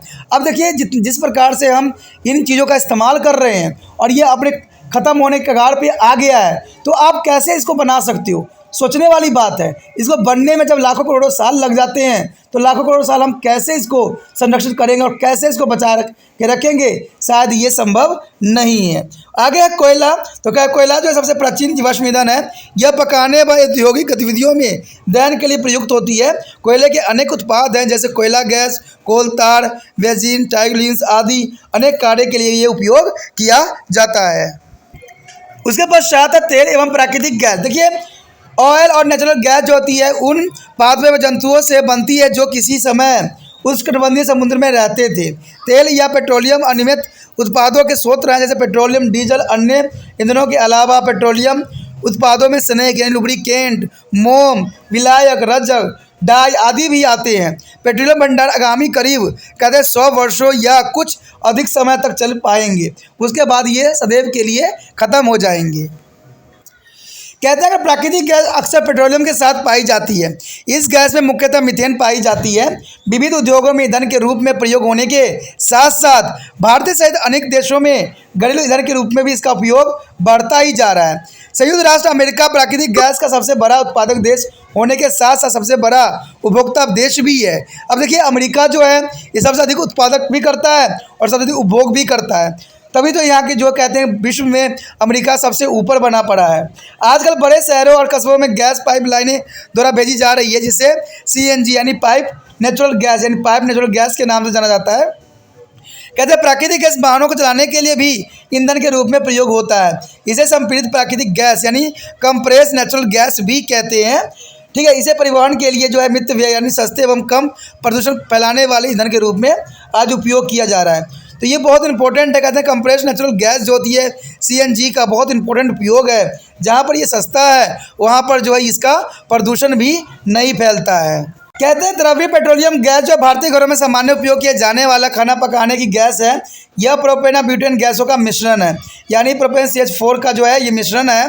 इसे उच्च दाब पर द्रवीकृत अवस्था में रखा जाता है, लेकिन यह गैस अवस्थाओं में जलती है। इस गैस के घरेलू उद्योग उपयोग के लिए एक विशेष बर्तन यानी कंटेनर में उपलब्ध कराया जाता है। यह पेट्रोलियम प्रकृत सलाहों का एक उत्पाद यानी बाय प्रोडक्ट होता है जो कि बहुत काफ़ी इम्पोर्टेंट भी है। तो our next topic is a non-conventional source of energy. There is the most important here. We have already learned now about the conventional source of energy, whether it is a renewable and non-renewable. Coal is oil, and which are the fast depleting and will be not be last long. There were great utilize of the non-conventional source of energy. The solar, winds, hydro, as a geothermal, etc. will be have to be used. The first is a solar energy. The solar energy is the ultimate source of all energy on the earth. The fire-burning coals, oil, or the natural gas are the product of the plant and other organism which has used solar energy for the synthesis of organic molecules during to photosynthesis. And even today, it will be turn out to be the most important answer to the problem of energy aspect of nuclear energy. The solar energy has been flowing advantage here. The first of all is it is abounded, it is a everlasting and is available to almost everywhere and is free from political barriers. There is the most important here. And the various technology is which is the solar energy can be and the being utilized as a flowing here. There is a solar cooker, solar hot water system, and solar is a dryers used for the dryings as a crops yards, and solar air is a heaters and the solar columns. There is the most important technology. There is solar energy here, and there is a solar utilization and system and solar barriers here. There has hydro energy here. The generation of the electricity by using the force of falling water is called to hydroelectricity, and the hydropower it is cheaper than to the thermal and nuclear power. For it is generation dam and the build of store waters and which are made for follow, rotate, turbines and generate electricity. The next is a Wind energy. The wind energy is the most important here. Here is the wind as a energy can be utilized in our daily life by converting into the mechanical energy, and this mechanical energy is used to generate of electricity, and the rise of water from well and the river is the irrigations and other purpose. The windmills has to been to use of science earlier time to provide to the power for our grinding grain. It is also used for grain cutting and the sharing. There the Indian is a large number of men as the mills are the began to the constructed on the sea, beach and hill areas. Here show the wind energy mill. There is the most important here. Here the show the is a wind mills. That is the most important. The maximum wind speed required for the operating the windmills is a 7 km per hour, and the windmill is a, can be draw of water up to the maximum depth of the 55 feet, and the output is a 4,000 to 9,000 liter of the per hours. There is the next is a tide energy. The tide energy is the one that is produced by the making the use of water movement from to the high tide to be low tide. The oceans wave and tides can be made to turn to the turbine and there are generate the electricity. And the area where rivers flow into the sea experience waves and tides and the electricity and can be generated there. It has a much potentially, as you know, we have to a large is a coastal line is a major river system in our country, and electricity can be generated on a large scale from the wave and tide. Then next is nuclear energy. The nuclear energy is the fifth number that radioactive element like uranium and thorium disintegrated or spontaneous releasing of large quantity of energy. This energy can be trapped to the produce of electricity, and 25% of world thermal reserves are found in our country, which can be utilized to generate electricity. Most advanced countries has been nuclear power station. We do have some in India, for example, Tarapura, Maharashtra, is a Kalpakaram, is a Tamil Nadu, and Aurora is a Uttar Pradesh, and Kota is Rajasthan. Approximately 3% of Indian electricity come from the nuclear power, and about 25% are expected to the come by the 2050. And the installation of the cost of nuclear power station are very high, but maintains a cost of relative low. If not be carefully maintaining, this also have a inherent risk of the causing a radioactive pollution. There is a very dangerous as a radioactive pollution here. The next is the hydrogen energy. There hydrogen energy is the most important here. The hydrogen is the primary fuel for the hydrogen based fuel cell and power plants. The power can be generated from the industrial and incidentals and transport purpose by using of hydrogen. Then next is a geothermal energy. Here the geothermal energy, this is the energy derived from to the heat in the interior of the earth. In the volcanic region is spreading, and the fountain of the hot water is called zeros, and are commonly found. This eruption of the hot steaming is water can be used. They are turned turbines and produce electricity in the geothermal power plants. In this matter called water is allowed to be seeps and through there are figures and in the rocks till of the reaches there is a hot rock in the lower layer, and the water get heated and the get converted into the steam which force out their surface to be used in the power generation. Besides this is a preheated steam of the hot spring can be also generate electricity, and there are 46 hydrothermal area in India, and where the water temperature normally exceed 150 degrees centigrade. The electricity can be generated from this hot spring. There's a next is a biogas. Biogas is another form of non-conventional energy. Is a biogas. It is produced by the microbial activity on the cattle ducts in the specialized or designated tank of called to the digester, and there are mixture of the water and cattle dunks in the void in this digester where is a anaerobic is a decomposition and take place, and the biogas is generated. This gas contain a 55 to the 70% methylene, and which is inflammable, and it is generally used of cooking gas and for a generation of electricity, and the best left in the tank after the generation of biogas is used of manure. Thus, a bio is a plant provide as the both the fuel and the manure biogas plant and becoming a very popular in the rural India. And there are two types of biogas plant. The familiar types gas plant, these are small and used usually by the a family, and community types gas plant, these are large and used by the larger rural population. And the next is here a biofuel. You know it is a very well that a fossil fuel has been to the main source of energy from the transportation and industries for a more than a century, and the rapidly consumption has been dipped for the survival of the fossil fuel. There are fast depletion and the non-renewable nature has sent all alarm to the look for the alternative fuel. Among the fuel is the consumption of the liquid fuel is the highest, so there is a time to the identify potential plant and a species as a source of liquid hydrocarbons and the substitute for the liquid fossil fuel. The hydrocarbon present in the such a plant can be converted into the petroleum hydrocarbon. This liquid is hydrocarbons is the biofuel, and the plants producing it is a called to the petro plants.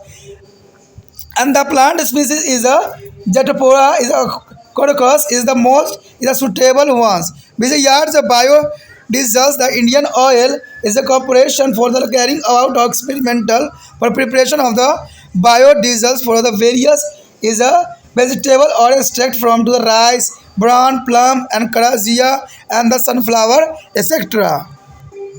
And there are advantages of biodiesel. The biodiesel has a several advantages. Some of these are given below. It is agriculture based fuel, a substitute. It can be made from a both vegetable oil, animal, and the fats. It can be used without a major modification in the engines. It does not be need a separate infrastructure for the storage of delivered, and the handle lining biodiesel are safer. And the planting of Jatpura chorus will be utilized of best land in our country. And there it is a combination of the emit less carbon monoxide, sulfate, and unbonded hydrocarbon, and the particulate matter thus is the reduce air pollution.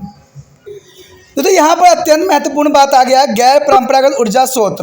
देखिए हमें जो है पुण्य नवीकरणीय और अपूर्ण नवीकरणीय दोनों प्रकार के परंपरागत ऊर्जा स्रोतों के विषय में पूर्व ज्ञान है।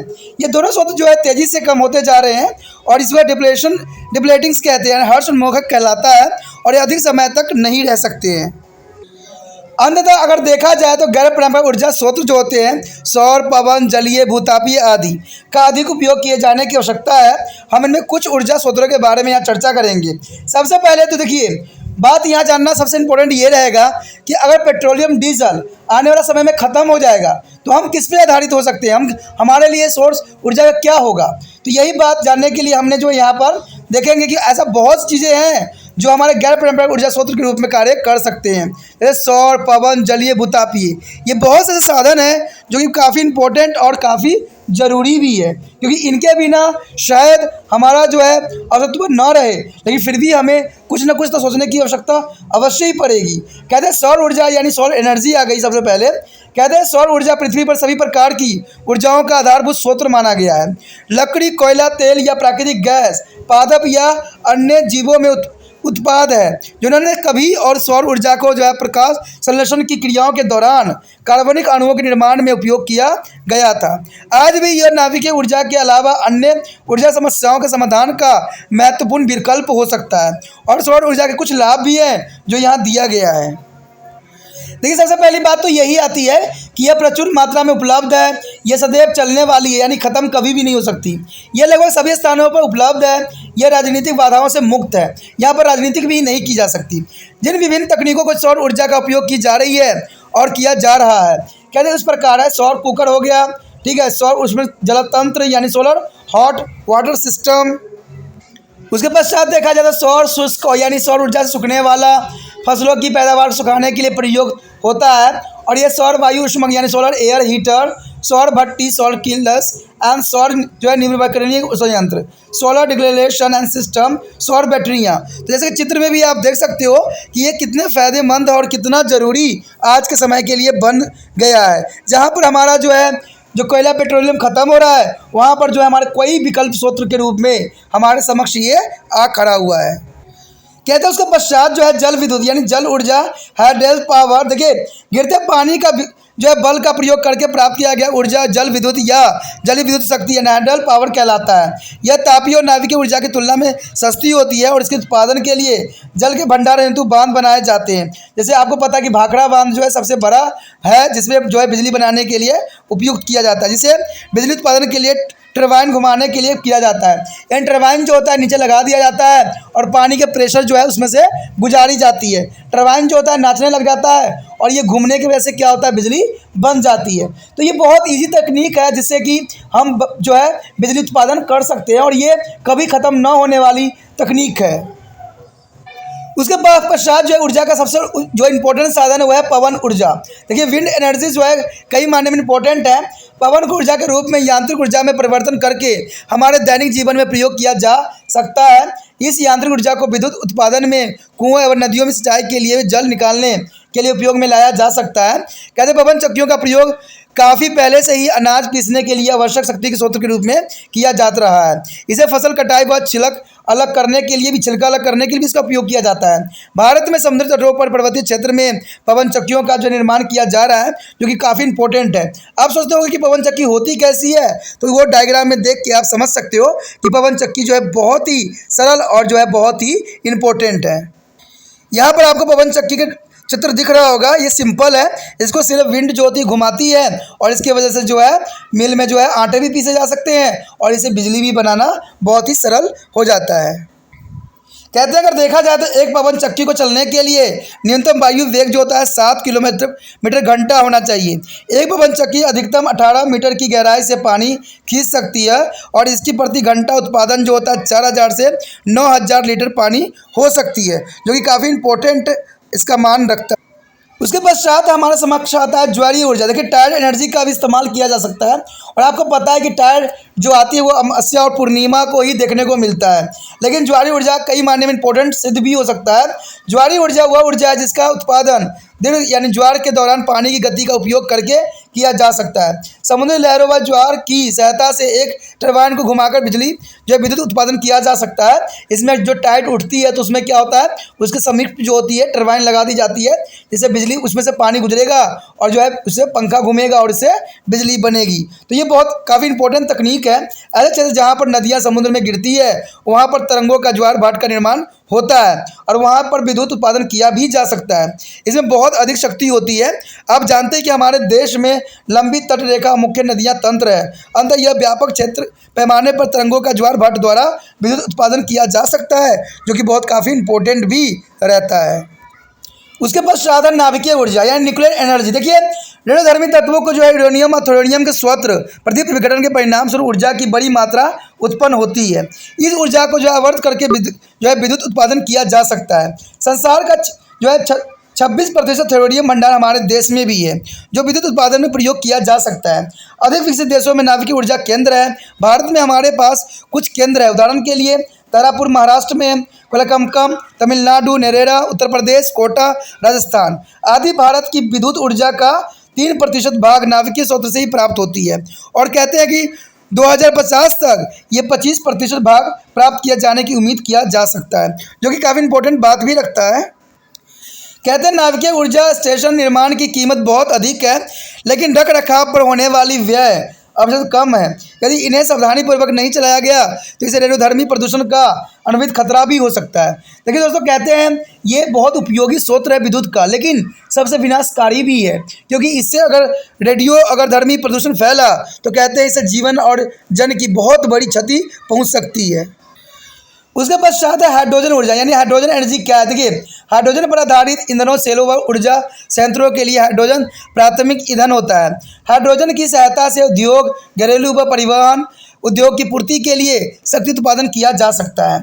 तो इसमें सबसे पहली बात कहते हैं, अगर 7वां पॉइंट देखा जाए तो इसमें बताई गई भूतापीय ऊर्जा यानी जेमोथर्मो एनर्जी। देखिए यह ऊर्जा पृथ्वी के अंदर की ऊष्मा को प्राप्त की जाती है।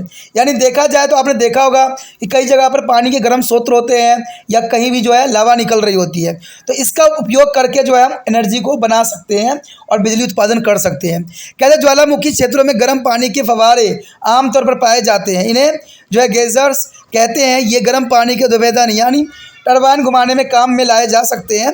भूतापी शक्ति संयंत्रों में विद्युत उत्पादन कर सकते हैं। इस विधि में चट्टानों में दरारों से ठंडे पानी के नीचे रिसने दिया जाता है। जब तक वह निमित्त गर्म चट्टानों तक नहीं पहुंच जाता है, पानी गर्म होकर जो है भाप में परिवर्तित हो जाता है, जो बलपूर्वक सतह से बाहर निकलता है और इसकी सहायता से ऊर्जा उत्पादन किया जा सकता है।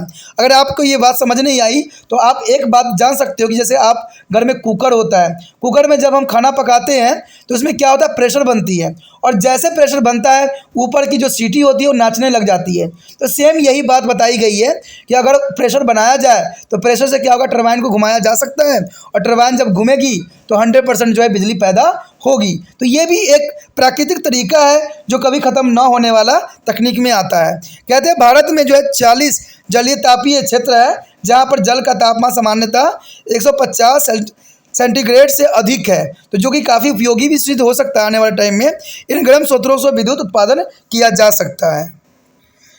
आगे जो है दोस्तों हमारा बायोगैस है। बायोगैस के बारे में तो आप जानते ही हो कि सौर पारंपरिक ऊर्जा का एक अन्य स्रोत जो जैव गैस है, जिसे हम यहाँ पर एम्पाचित्र या डाइजेस्टर भी कहते हैं। विशेष रूप से बनाए गए गड्ढे में पशुओं के गोबर व सूक्ष्म जैविक क्रियाओं द्वारा विशेष टंकी उत्पन्न होती है। इसमें पानी गोबर का मिश्रण बनाकर उड़ेल दिया जाता है और यह अवायवीय यानी एनारोबिक विघटन होता है और बायोगैस बनती है। देखिए साधारण वर्डों में देखा जाए तो जैसे काउ डंक हो गया, ठीक है, और मल मूत्र होती है, उसको एक गड्ढे में आप क्या कीजिए, बंद कर दीजिए टाइटली, जो कि एनारोबिक कंडीशन को जो है फॉलो करे। अगर एनारोबिक कंडीशन वहाँ फॉलो होगा तो कुछ समय के बाद जो है बैक्टीरिया ग्रोथ करके उसमें से गैस निकालेगा, जिस गैस को हम मीथेन गैस के नाम से जानेंगे। और ये मीथेन गैस जो होती है भोजन पकाने के लिए एक आदर्श गैस के रूप में बन सकती है। जो ये गैस जो है कहीं भी बनाई जा सकती है, इसमें कोई किसी प्रकार का जो है पैसे खर्च नहीं होंगे। इसमें सिर्फ खर्च भी होंगे तो एक गड्ढा बनाने में या एक जो है टाइट कंटेनर बनाने में पैसे खर्च हो सकते हैं। कहते हैं अगर 55 से 70% मीथेन गैस होती है जो ज्वलनशील होती है, और यह सामान्यतः खाना पकाने वाले गैस के रूप में उपयोग किया जा सकता है। बायोगैस के निर्माण के लिए पश्चात टैंक में बचा अपशिष्ट खाद के रूप में भी प्रयोग किया जा सकता है। अब देखिए इसमें क्या हो गया, कहते हैं ना वही हो गया, आम का आम और गुठली का दाम निकल जाएगा। यानी इससे अगर मल मूत्र गोबर को अगर इकट्ठा करके टैंक में रखते हो, इससे जो है मीथेन गैस तो बनेगी ही बनेगी, पर बाद में जब इसके गैस खत्म हो जाएंगे तो आप क्या कर सकते हो, इनको जो है खेतों में खाद के रूप में उपयोग भी कर सकते हो। तो वही बात हो गया ना कि जो है गुठली के दाम निकल गए आपके, आम तो आपने खा लिया, गुठली से भी दाम निकल गया। तो ये बहुत काफ़ी इंपॉर्टेंट और बहुत ही सुचारू और सुलझा हुआ तकनीक है जिसको आप कहीं भी उपयोग कर सकते हो, आप स्वयं भी बना सकते हो इसको। अंततः बायोगैस संयंत्र में हमें ईंधन व जो है खाद दोनों प्राप्त हो जाती है। तो बायोगैस संयंत्र भारतीय गाँव में काफ़ी लोकप्रिय भी है, और जैव गैस संयंत्र को 2 प्रकार के यहाँ पर है। इसमें पहला तो यह है कि परिवार में काम आने वाले जो है गैस संयंत्र ये प्रकार आकार में छोटे होते हैं और एक परिवार द्वारा व्यक्तिगत स्तर पर प्रयुक्त भी होते हैं। दूसरा होता है समुदाय प्रकार के गैस संयंत्र, ये बड़े होते हैं व अधिक ग्रामीण आबादी द्वारा जो है प्रयोग में लाए जाते हैं। अगला जो हमारा है दोस्तों बायो ईंधन यानी बायोफ्यूल। आप अच्छी तरह से जानते हैं कि जीवाश्म ईंधन से एक शताब्दी से अधिक समय तक परिवहन एवं उद्योग में ऊर्जा के मुख्य स्रोत रहे हैं। उनके इस तीव्र गति से उपयोग से परिणाम स्वरूप जीवाश्म ईंधन के भंडार कम होते गए हैं। इनकी तीव्र क्षरण और जब पुनः नवीकरणीय प्राकृतिक ने वैकल्पिक ऊर्जा स्रोतों के लिए प्रयोग किए जाने की दिशा में कदम बढ़ाए जाने के संकेत दे चुके हैं। इसलिए द्रव्य जैव ईंधन के स्थान पर अब जो है हाइड्रोकार्बन को पेट्रोलियम हाइड्रोकार्बन में बदल दिया गया है, और दबे पेट्रोलियम गैस ईंधन और इनका उत्पादन करने वाले पादपों को जो है पैटो प्लांट्स कहा जाता है। ये फ्लोरिसिया यानी इनोवेसिया क्लोपेडियस और एपोसाइसेसिस यानी एक्टिकोसिस और कैनवोलोबिलेसिस एवं सपोटेलिस जो है कूलों के पादप हैं, जो टेट्राफोरकस प्रजाति के पादप सर्वाधिक प्रयुक्त होते हैं। इनमें जो है बायोडीजल प्राप्त होता है। भारतीय तेल निर्माण इंडियन ऑयल कॉरपोरेशन धन की भारी तार कर्जिलिया सूरजमुखी आदि अनेक वनस्पति तेलों में जो है बायोडीजल के निर्माण का उपयोग हो रहा है। अब देखिए बायोडीजल का लाभ क्या है। यह एक कृषि आधारित ईंधन का विकल्प है। यह वनस्पति तेल या पशु वसा दोनों से बनाया जा सकता है। इन ईंधनों में बिना प्रमुख बदलाव किए ही प्रयोग किए जा सकते हैं। इसके संग्रह और वितरण के लिए पृथक संरचनात्मक ढांचे की आवश्यकता नहीं होती है। बायोडीजल का व्यवहार अधिक सुरक्षित भी रहती है। और देखा जाए तो इसको दहन के परिणाम स्वरूप जो है कार्बन मोनोऑक्साइड, सल्फेट वगैरह जो है जल, हाइड्रोकार्बन व कण पदार्थों का जो है उत्सर्जन कम होगा। इस प्रकार वायु प्रदूषण भी कम होगा। तो ये सारे जो हैं बहुत ही सुचारू और सुलझी हुई तकनीक है जिससे हम जो है पर्यावरण को प्रदूषण से बचा भी सकते हैं और हमारे जो है ईंधन के स्रोत भी ख़त्म नहीं हो सकते। तो ये काफ़ी इंपॉर्टेंट है। लेकिन कहते हैं ये इंपॉर्टेंट तो है, लेकिन ये कई जगहों पर उपयोग नहीं किए जा रहे हैं, जो कि बहुत ही चिंता का विषय है। इसको उपयोग करना चाहिए और सरकार को इसको उपयोग करने के लिए प्रोत्साहित करना चाहिए। कहते हैं ये संयंत्र इतने महंगे भी हैं जो लोगों के लिए जो है खरीदना संभव नहीं है। अब देखिए यहाँ पर अगर लिया जाए सौर पैनलों की बात किया जाए तो सौर पैनल हर एक व्यक्ति लगाना चाहता है, क्योंकि ये धूप से जो है यहाँ घर की सारी जो है इंस्ट्रूमेंट चलती है। लेकिन ये इतने महंगे हैं कि शायद जो है आम बंदों के लिए इसको इंस्टॉल करना काफ़ी महंगा साबित होता है। तो लोग भी इससे पीछे हट रहे हैं। तो सरकार को चाहिए कि जो चीज़ प्रकृति के फेवर में है और नेचुरल है उसको कॉस्ट भी कम हो और जो है इसको लोगों को लगाने के लिए प्रोत्साहित भी किया जाए। तो ये काफ़ी इम्पोर्टेंट होता है और ये पर्यावरण के लिए हितैषी के रूप में कार्य कर सकता है। दोस्तों इसी के साथ हमारा ये टॉपिक ख़त्म हो जाता है। आगे का टॉपिक अत्यंत महत्वपूर्ण है तो उसको देखना मत भूलिएगा। उसमें जो है हम और भी जानेंगे और समझेंगे। आप इसी तरह त्रिपाठी सेंटर को लाइक, शेयर, सब्सक्राइब करते रहिए। और एक काम जो आपको नहीं भूलना है वो ये है कि यूट्यूब पे जो आपको शेयर का लिंक होगा उसको दबाना है और व्हाट्सएप स्टेटस पे जो है कॉपी करके पेस्ट कर देना है।